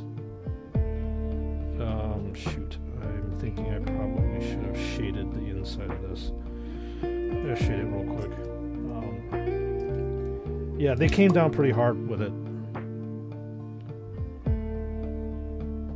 I wouldn't say channels were taken down because of it, but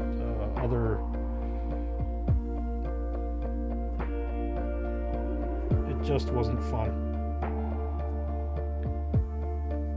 Gone were the days where you could play pretty much mainstream video or mainstream music on your channel. Those are definitely days gone by now.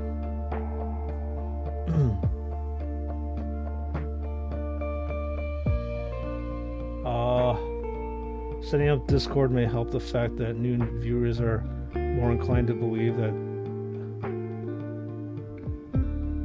there's more of a community.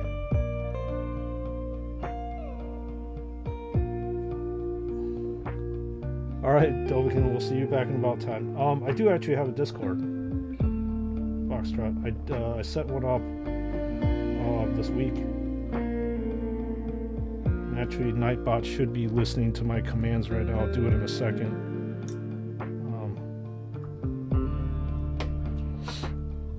After I attach this thing on.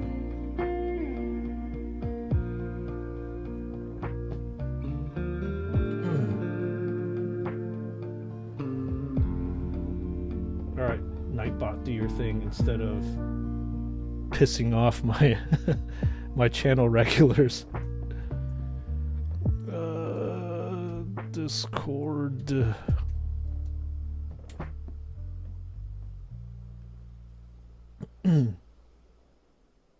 There's no community here. Only Nightbot. Only Nightbot doesn't make it a community. He's aggressive, but you know, I have to give him props. He's just trying to protect the channel. You didn't see in the description? Yeah, it's alright. Don't worry about it. It's, he actually did what I told it to do. You're in? Nice. Welcome on in. I'll open up my Discord too.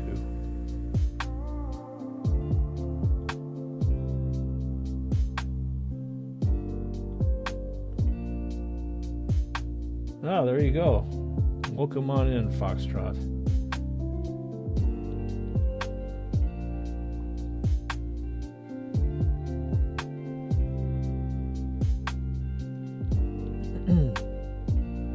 Thanks for joining the chapter. Much appreciated. And talk after hours now.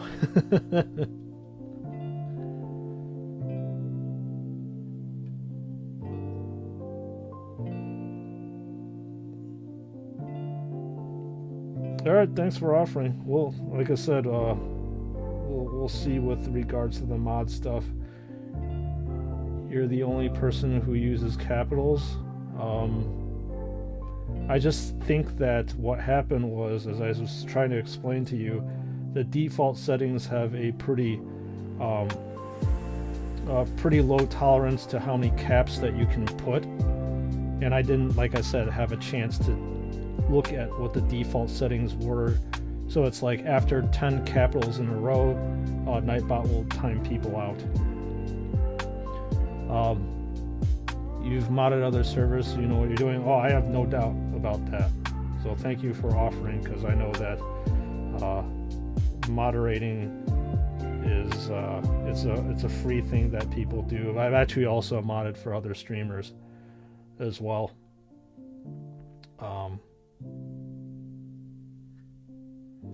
And it can be a little bit of work, but I appreciate the offer, and I'll keep you in mind for sure.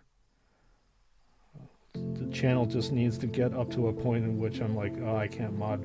Right now I can do both because things are rather quiet. But when things are starting to get busy, then yeah, we can, I'll keep you in mind. So thank you for offering.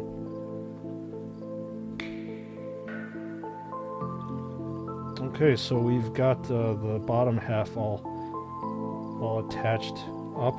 I just need to just cover up these. I don't know if you can tell, there is an area over here which I broke off that has the red painting and stuff, but right now the glue's drying. It kind of looks like a what's its face? Custodes Dreadnought right now. You already done some advertising for me? Okay. Thanks, Foxtrot. I definitely appreciate that. Thank you for spreading the word of the chapter so that the chapter may grow in other brothers and sisters. So it's good. Much appreciated.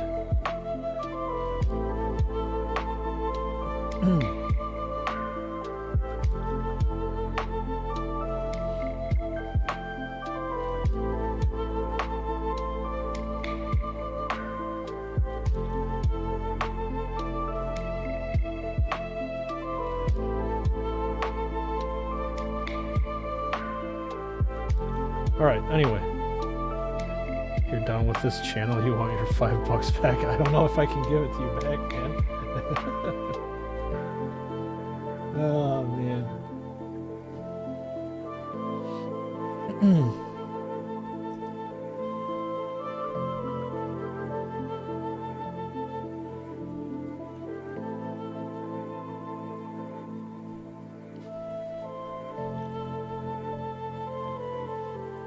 Alright, well, thanks again, Foxtrot. Much appreciated. Nice to see an active community go on, and hopefully they enjoy their stay over here. If they like the Warhammer content and the Lego content, then, well, this is definitely going to be a nice place to hang out. So, sweet deal, man.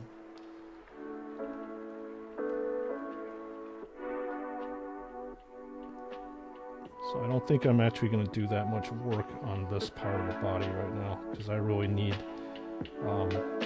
this area where I attached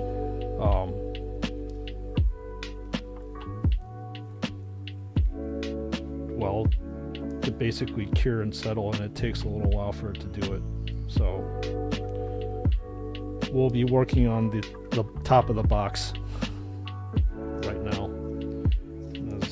Said, I'm gonna try to think of color schemes and paint schemes for this to try to make it pop up a little bit more. because obviously red and gold are the primary colors here, and I swear to God this thing looks like a Adeptus Custodes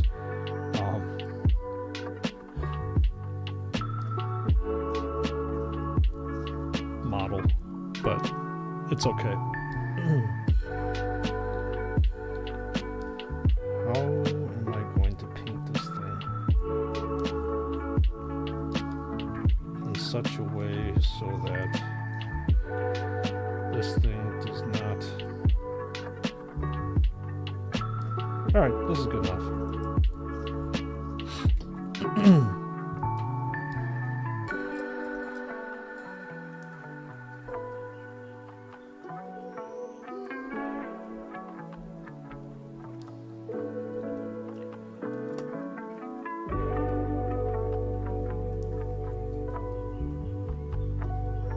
Definitely making some good time here. I didn't think I actually was going to be this far along.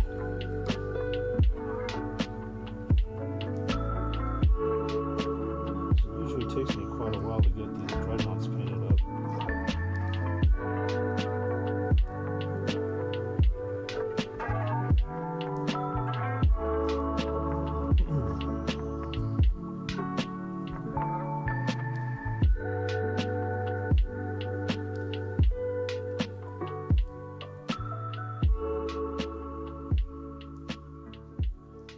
Thinking of like maybe doing this black. Perhaps that's too much of a contrast. I don't know. We'll see when we get there.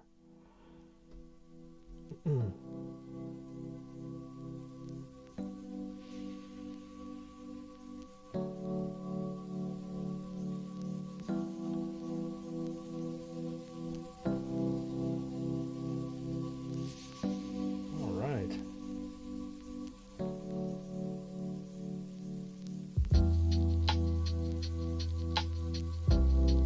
Foxtrot, what is your favorite orc unit then?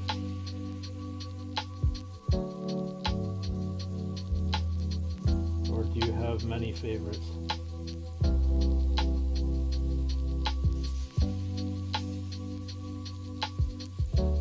And did you actually get any of the Joy Toy orc action figures or any of the McFarlane ones?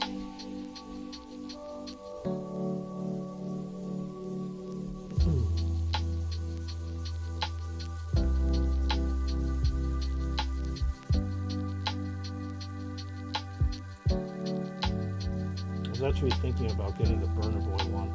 They look really cool. He's got a nice goofy look on his face too.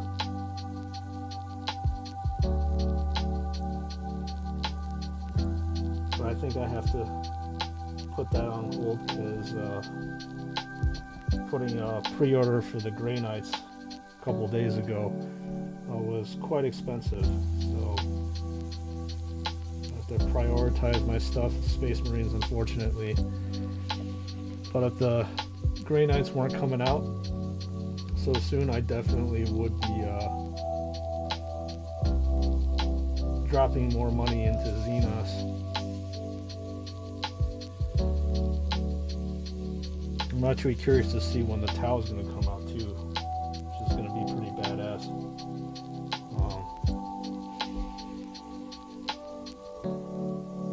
I think I'd probably just get one of the Tau action figures just so that I can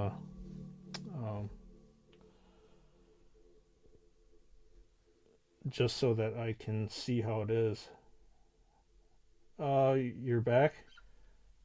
Did you miss anything? No, I just asked you if what was your favorite 40k orc unit, or if you have a lot of favorite orc units.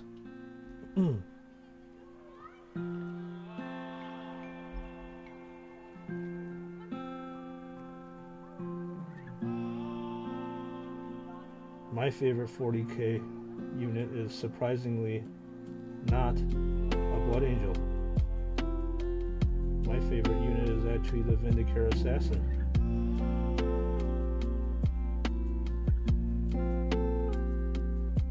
And the rest of the other assassins that are there.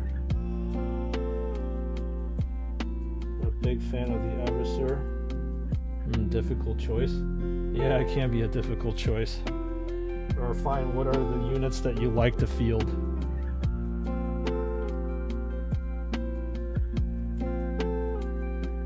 We'll do that.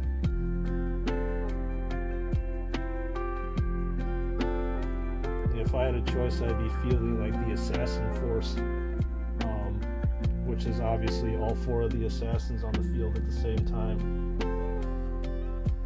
But you know how Games Workshop penalizes you for having the newish orc boys? Yeah, they're pretty good. They're not pretty good. They're really good sculpts. They have a lot more character with them for sure.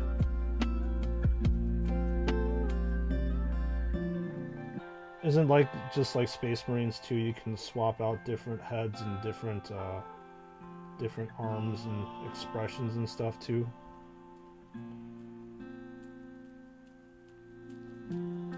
Because that's the whole thing about the customizability of it. Good to see the bot is here. Well, the bot is just telling people to just subscribe to Discord or jump in onto Discord. Because I told it to.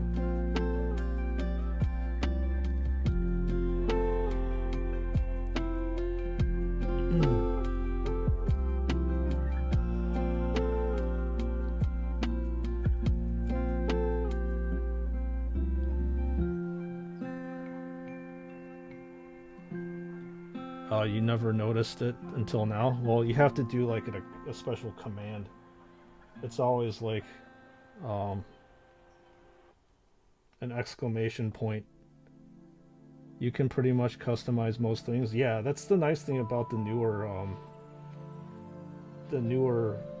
sprue kits and stuff.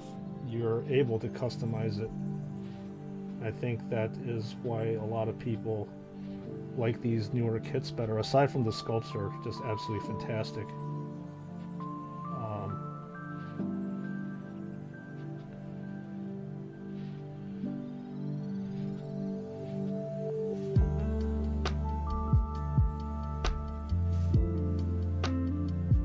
Anthony, welcome back to the chapter, the stream,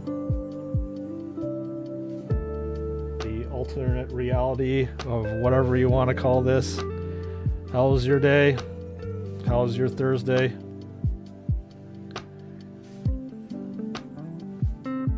Or the rest of your Thursday, or what's left of it? Nice to see some channel regulars here. Nice to see some new people coming on in the chat. That's fantastic.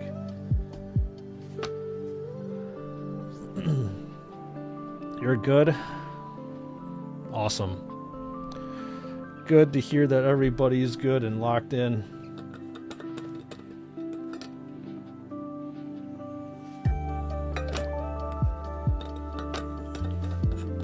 Just to let you see what's going on, Anthony, we've been hard at work with converting the red box into a gold box. So the bottom half is relatively done. I just need to paint these areas and stuff.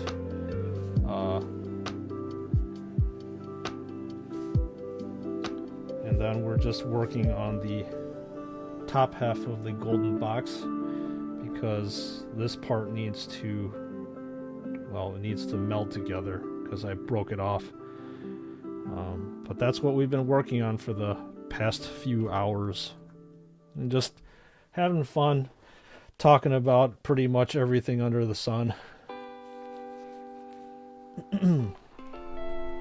Having a chill stream as usual.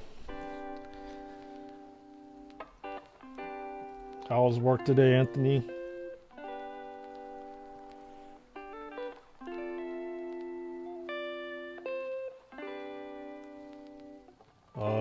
Which glue would I recommend for 40k figures?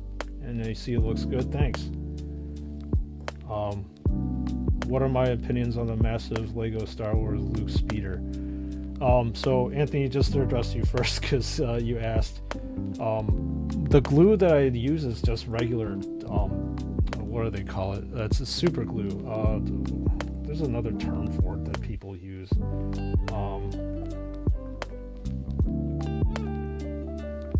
Cyanoacrylate.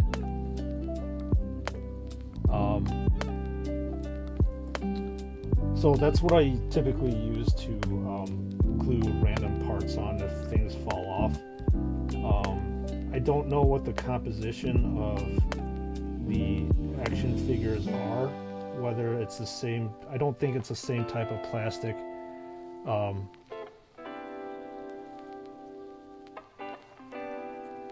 Same type of plastic here that they use.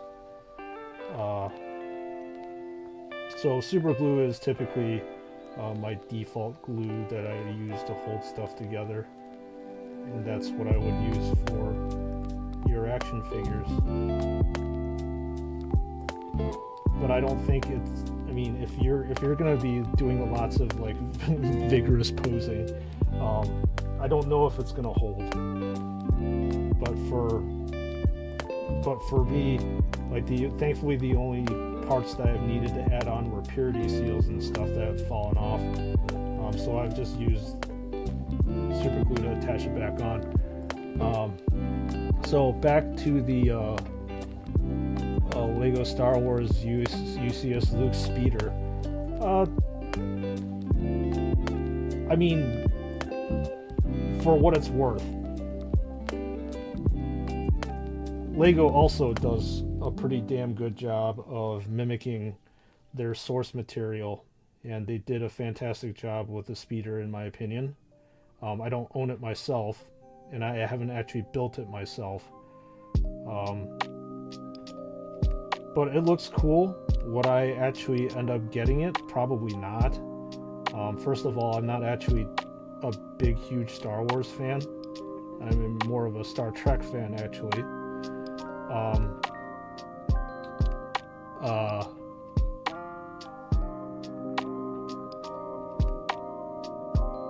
Yeah, it's very accurate and very detailed. Obviously it has to be, because what you're spending, I think it was $250, something like that for it. I mean, you're spending a good amount of money for it. But for me, like, being an old fart that I am, like, when I think about Star Wars, I think about like TIE fighters and obviously the old school X-Wings and stuff. So if I were to, spend my money on something, it would be one of the Star Wars Heresy. Yeah, I'm sorry, but I just, like I said, I just think the Star Wars universe is just, it's all right. I'm a Trekkie by heart, so that's what I gravitate toward. But if I were to buy something, I would buy something poignant like an X-Wing. If I had a ton of money, then I would buy the Millennium Falcon. Those were just very poignant vehicles, because I grew up watching episodes 4, 5, and 6.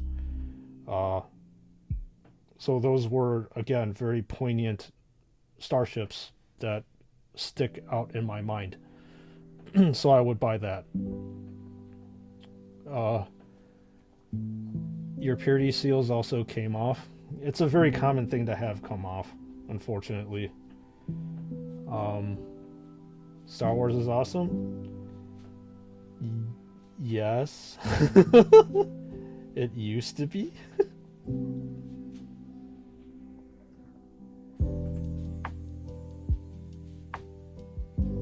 I mean, don't get me wrong, The Mandalorian is actually really good. I did watch the first, is it 3 seasons now? Well, I did watch the first and definitely the second season.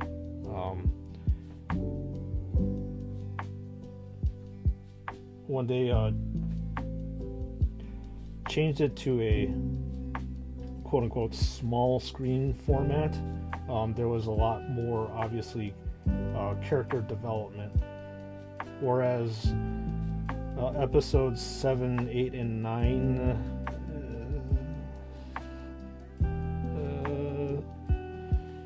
Yeah. I don't really have too much to say about that subject matter. I watched it, and that was it. Disney kind of kills Star Wars, but you love Van. Yeah, Disney.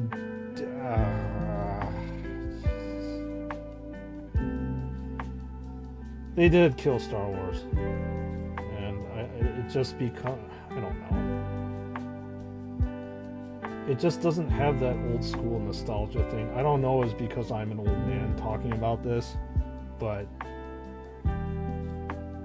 yeah, it just doesn't give me the feels anymore. Like the first time I watched New Hope, I was like, holy shit, this is awesome. Disney heresy? Yeah, there's plenty of Disney heresy going on. I keep thinking that they're massacring all these universes, like the Marvel comic universe. Like, I mean, it was cool and all when they first started with Iron Man and whatever, and doing the Avengers stuff, but if you're coming out with like superhero movies all the time, it just gets like, alright, there's gotta be something more than just this. Maybe it's just us or me having viewers fatigue, or be me becoming jaded. I have no idea.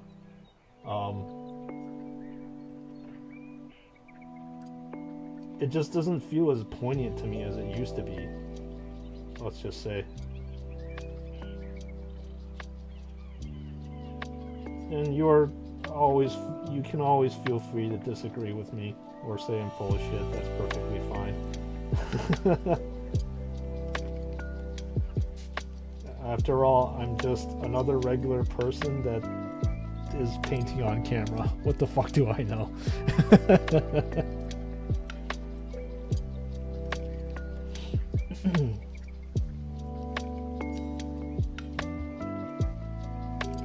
Well, that's a lie. I do know my Warhammer. And I do know how to paint. And I do know my Legos. That I can freely comment on.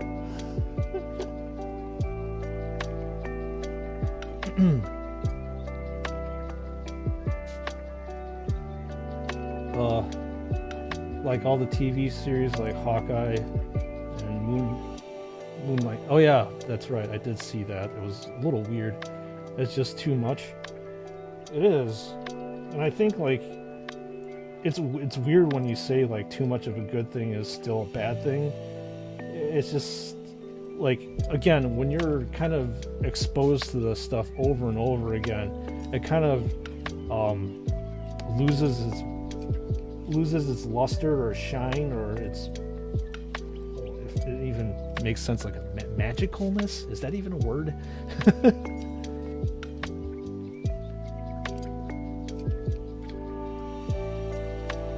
It's like you want to have like a pacing to it, and they were just coming out with a Star Wars movie like every single year. What was it? I don't remember the timeline, but it was what? Episode 7, and then Rogue One, and then Episode 8, and then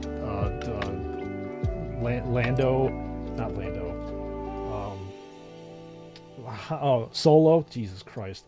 And then it was just a movie every single year. It's like, all right, can you just pump the brakes a little bit and actually think about like more plot development? But I will have to say that Rogue One is very well done. I mean, obviously there were issues here and there that I didn't like about it, but out of all the Star Wars movies that Disney has made, that is the standout favorite for me, or probably the only movie that I like, period.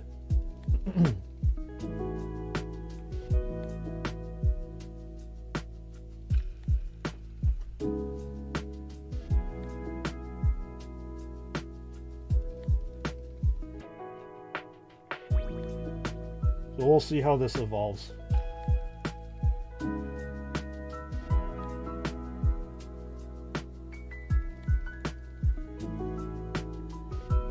I think Rogue One and Solo are your favorites too. Nice. I'm glad that quote unquote great minds think alike.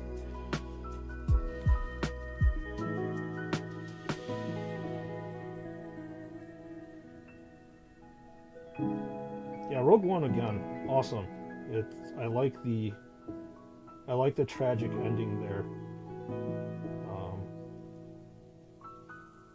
It's like when Mon Mothma said in, what is it? Was it episode 4? Like, you know, many people died to give us this information.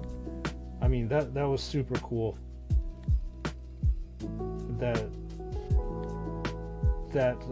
quote was, you know, directly translated to the end of the movie, and that, in my opinion, was super badass. Yes, Master. Oh man.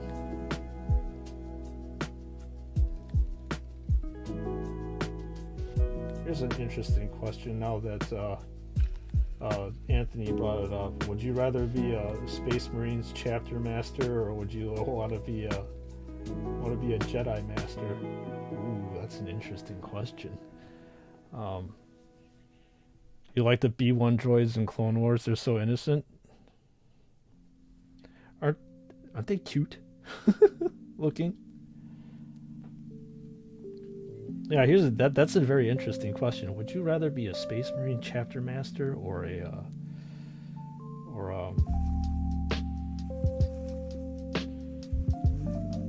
Jedi master? That'll bake your noodle, man.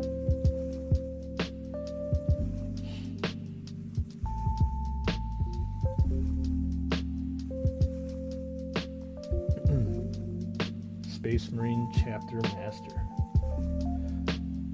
Something badass about Space Marines, that's for damn sure.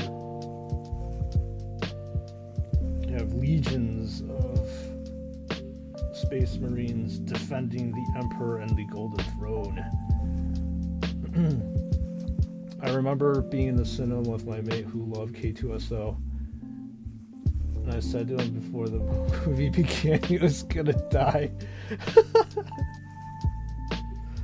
Oh man. Were you just doing that to fuck with them or what? The battlefield calls me, may the Emperor guide your battles, my brothers, only death does duty end. Amen to that, battle brother. Alright, David. You have, or Dovahkiin, you have a good rest of your night, I believe, over there. And have a good rest, and we will see you again on stream, hopefully at a later time. Take it easy, and I guess study hard too.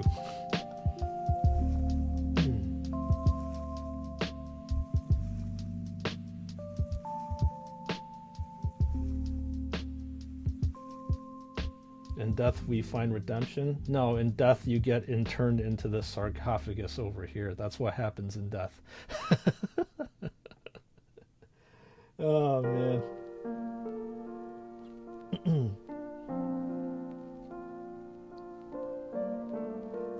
It's like, would you actually want to be interned in a Dreadnought suit?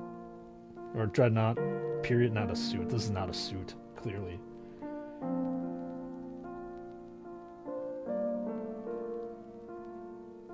You cannot be laid to rest.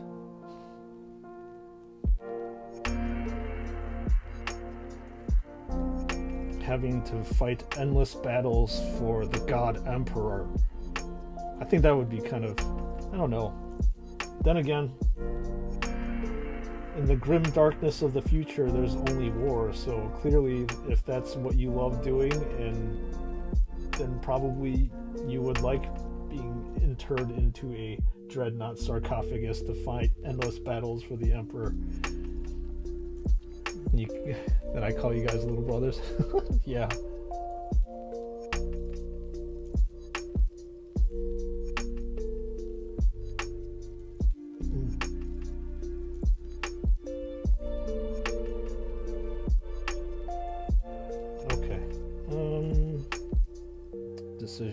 decisions.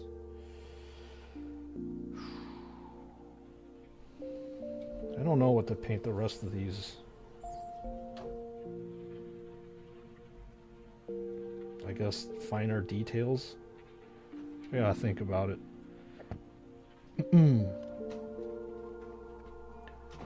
What I know is the lower body or lower half of that Dreadnought should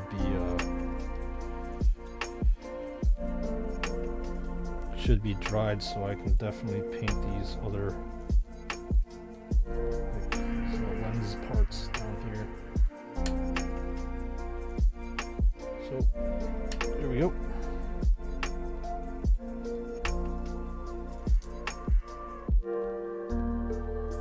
We'll use my standard procedure. There's my Stormhost Silver.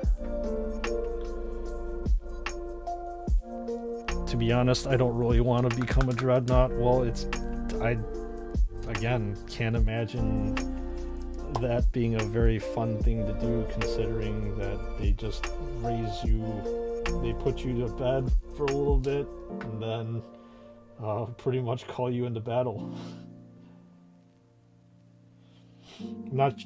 Did you have Warhammer Plus, Anthony? Like they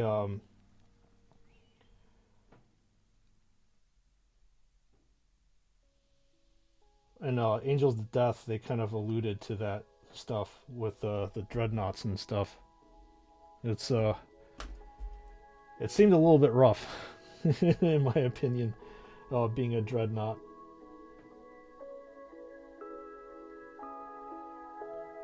I remember, I think one of them saying that like it's cold or something like that.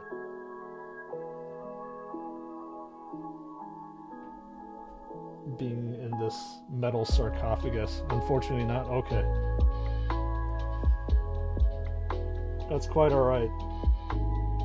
Warhammer Plus was, and still is, a very underdeveloped platform for Games Workshop. They really rushed it out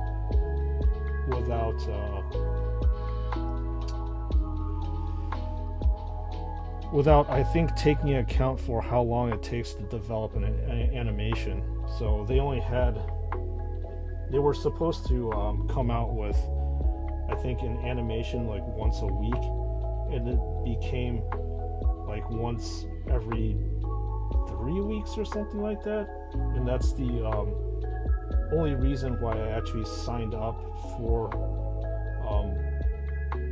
Warhammer Plus, because I wanted to see, you know, all the stuff that we're building or action toying, whatever the heck you want to call it,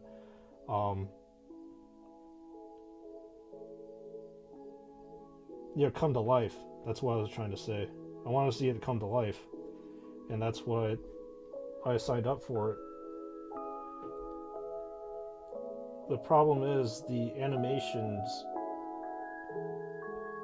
couldn't catch up to the schedule, which Games Workshop originally put out, which was, like I said, once a week. And I think a lot of people were disappointed because of that. I, for one, was included in that.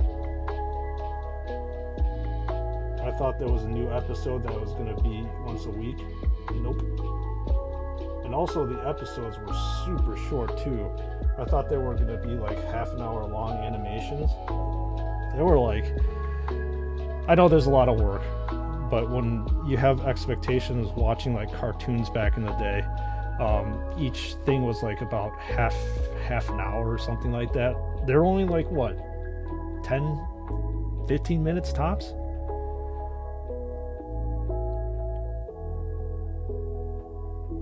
But you're looking at the audiobooks? Yeah. That's another thing I've yet to get into also, just the fluff behind all this stuff. I have not gotten into that quite yet.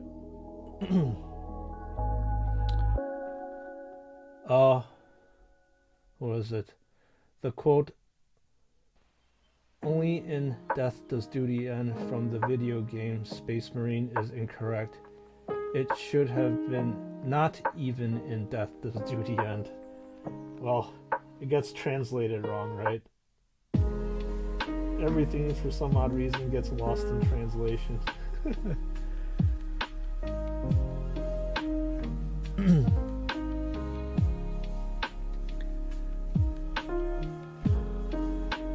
Additional content idea. Stop animation of my painting progress. That might be a little bit hard to do, mainly because I would have to take, you know, screen caps. I like everything to be like more smooth flowing, and I don't know. It is an idea, don't get me wrong. But I think maybe doing that stuff may or may not like detract from the audience. I have no idea. I'm just like thinking off the top of my head and stretching at the same time. Ow. And then thinking about eating gummy worms again as it's off to the side. Whew.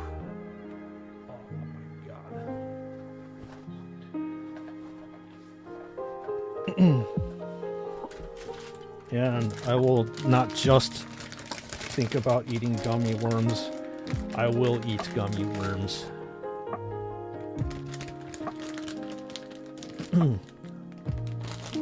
Yum.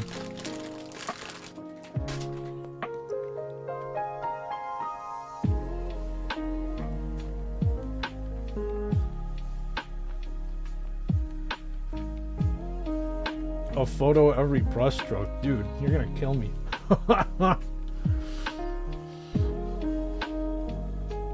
That would be probably the most distracting thing to watch on stream. Me doing this, and then doing this, and then having a camera click. I mean, it would make for a very interesting, like, behind the scenes thing, but doing it, like, on stream would be nuts.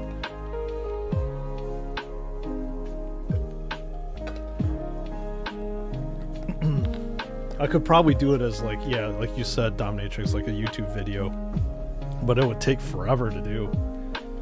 I mean, editing in of itself kind of drives me nuts. I can't imagine trying to edit something like that.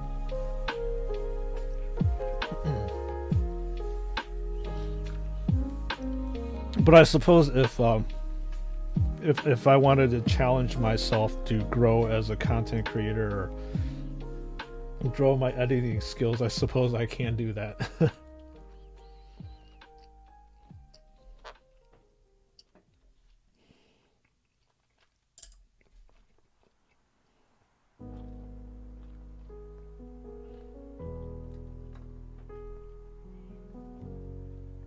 But open to whatever.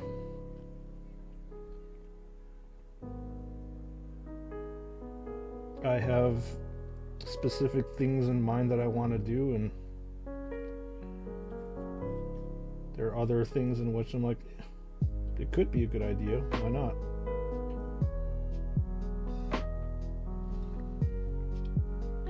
Behind the Sprues, yeah, well,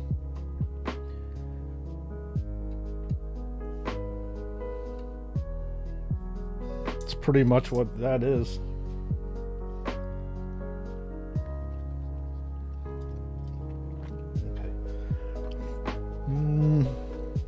More shading.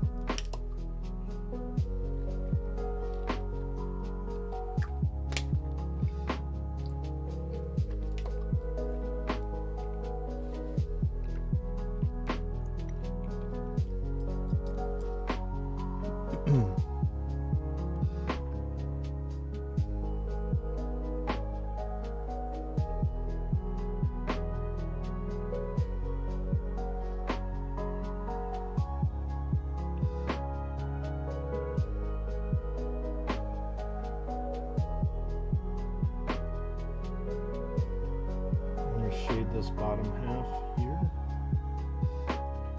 and then start painting the lenses in a little bit.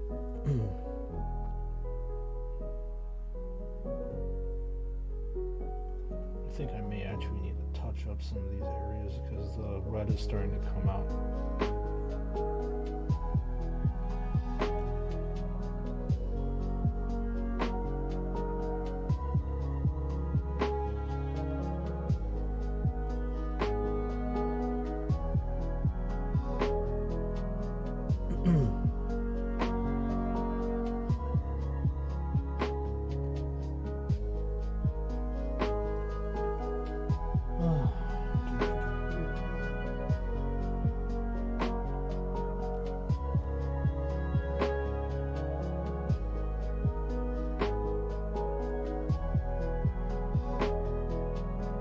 Alright, it's coming along real nicely.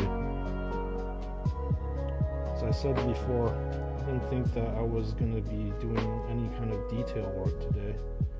And I'm pleasantly surprised that we are. And painting your base coat is cool, but it's not as fun with just painting detail stuff. That's when the fun and the challenge really begins. I think that anybody can base coat. Not everybody can do really good detail work. I'm sure, given practice and time, people can.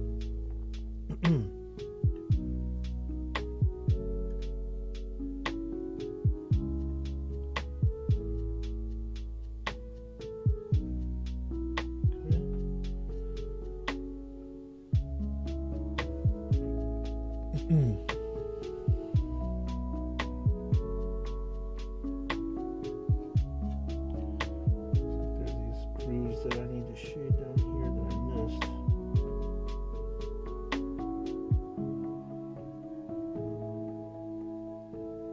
Okay.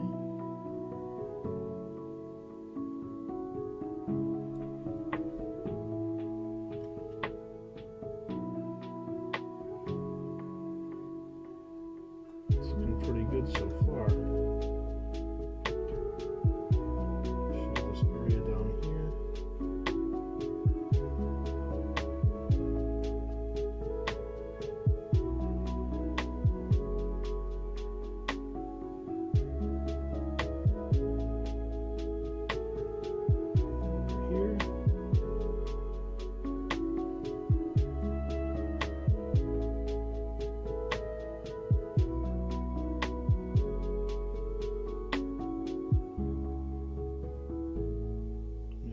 Edges as well.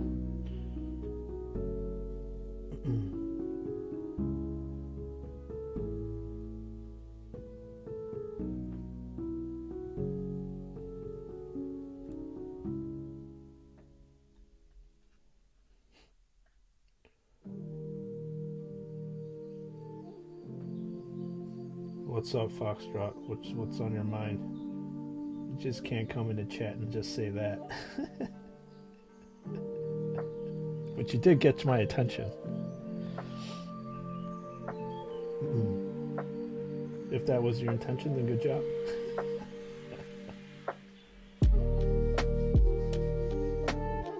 You just got notified you got I'm assuming that's an A+ in your physics exam.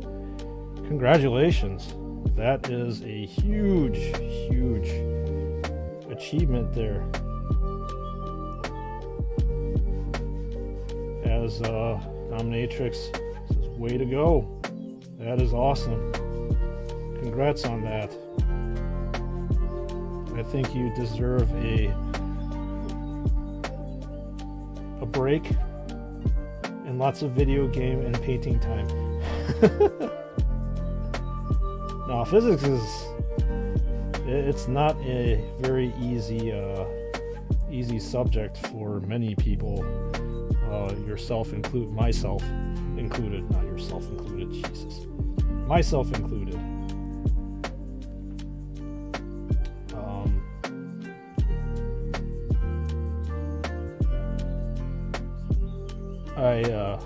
I took physics, obviously in college and stuff, and just got enough where I can just fulfill my gen eds. But yeah, kudos to you. You must know your calculus really well, because that's typically what engineering style physics is. It's all calculus based. Big achievement. You deserve props.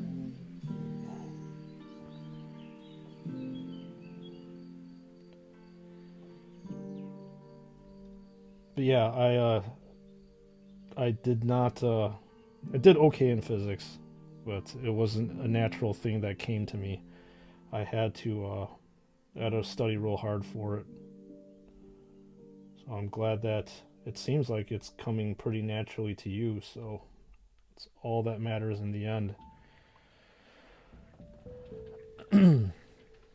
Anthony, I do not blame you for wanting to become a Dreadnought. You won't be able to see your own eyes and stuff like that. Yeah, you're pretty much literally on life support every single time. The sarcophagus is pretty much what's keeping you alive. And as I said in the Space Marine, the Blood Angels, Angels of Death,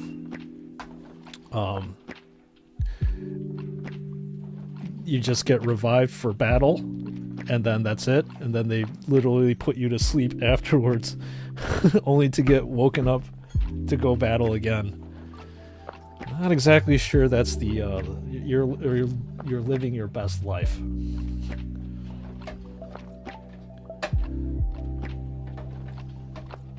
But then again, like I said, there's only war in the future. So if that's your thing, then that's your thing. I think we already commented that the 40k universe is a quote-unquote fun universe to paint and to fantasize about, but if you wanted to live in that environment IRL, then I think you're kind of sick in the head. Because I know for damn well that I would not want to live in that kind of universe.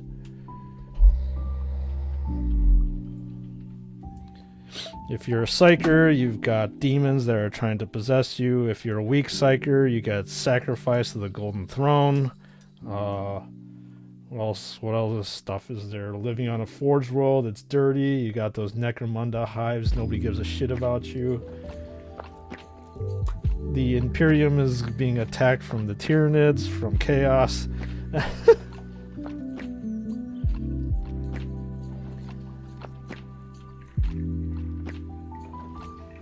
It's like, you know what? No thanks. I don't think you're actually living in the 40k universe at all. You're just trying to survive.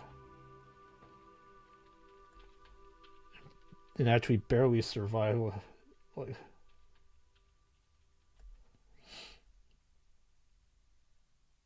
if at all. As I said, you're not really living.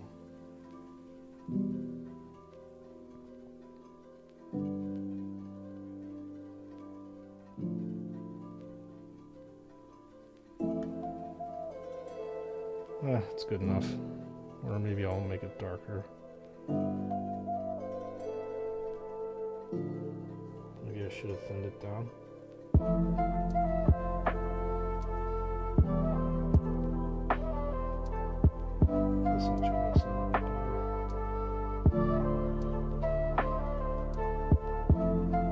Lens.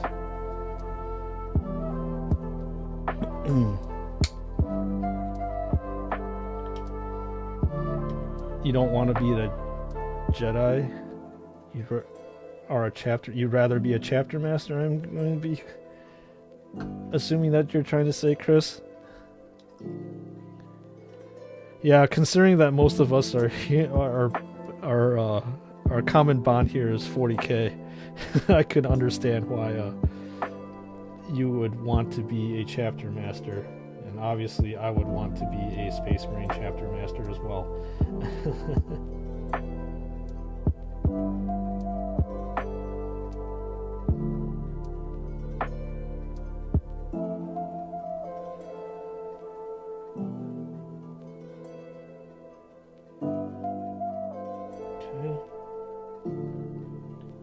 Lenses are pretty good.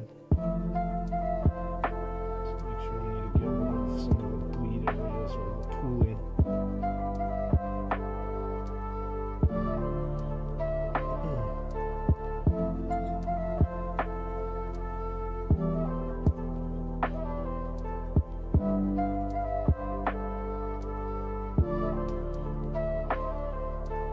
It's coming along. I say that every single stream. It is coming along.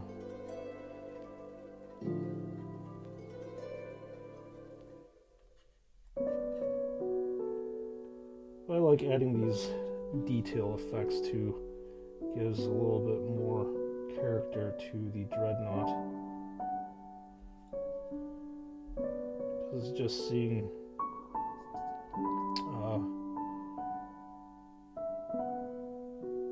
gold and red might be a little bit boring, but having other details come out is good.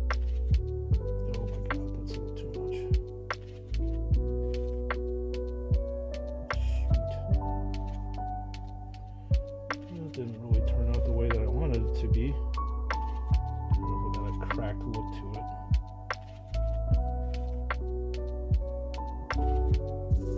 Stipple it on.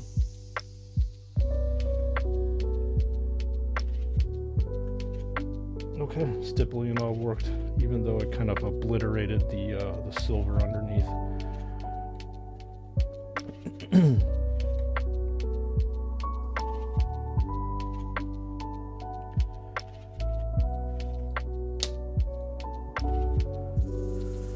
Okay.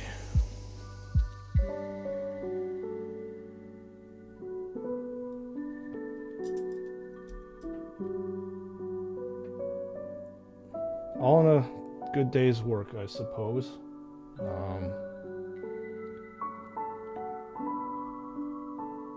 Chapter Master, Battle Brothers, and Battle Sisters, you should all enjoy. I'm going to hit the bed. See you in the next stream. All the best.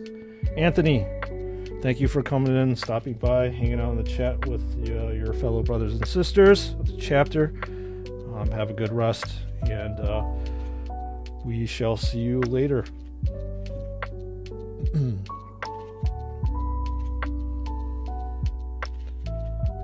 You know, make sure to try to drop in the stream tomorrow. It'll be fun. We're gonna bust open a gigantic box of Legos and try to put it together without screwing up, which I doubt that's gonna happen. But like I said, that thing is gonna be way bigger than what this camera can contain, so it can take in all the glory.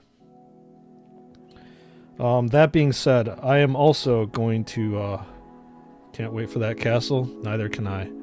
So tomorrow is going to be coming up pretty soon. I think we're at a pretty good juncture in which we can stop here. There's not much more that I really want to do today. Like I said, this is pretty good progress. So again, brothers and sisters of the chapter, thank you for coming into stream, keeping me company, and hanging out, as well as your support. Foxtrot, thank you for getting your friends and into Discord, as well as probably on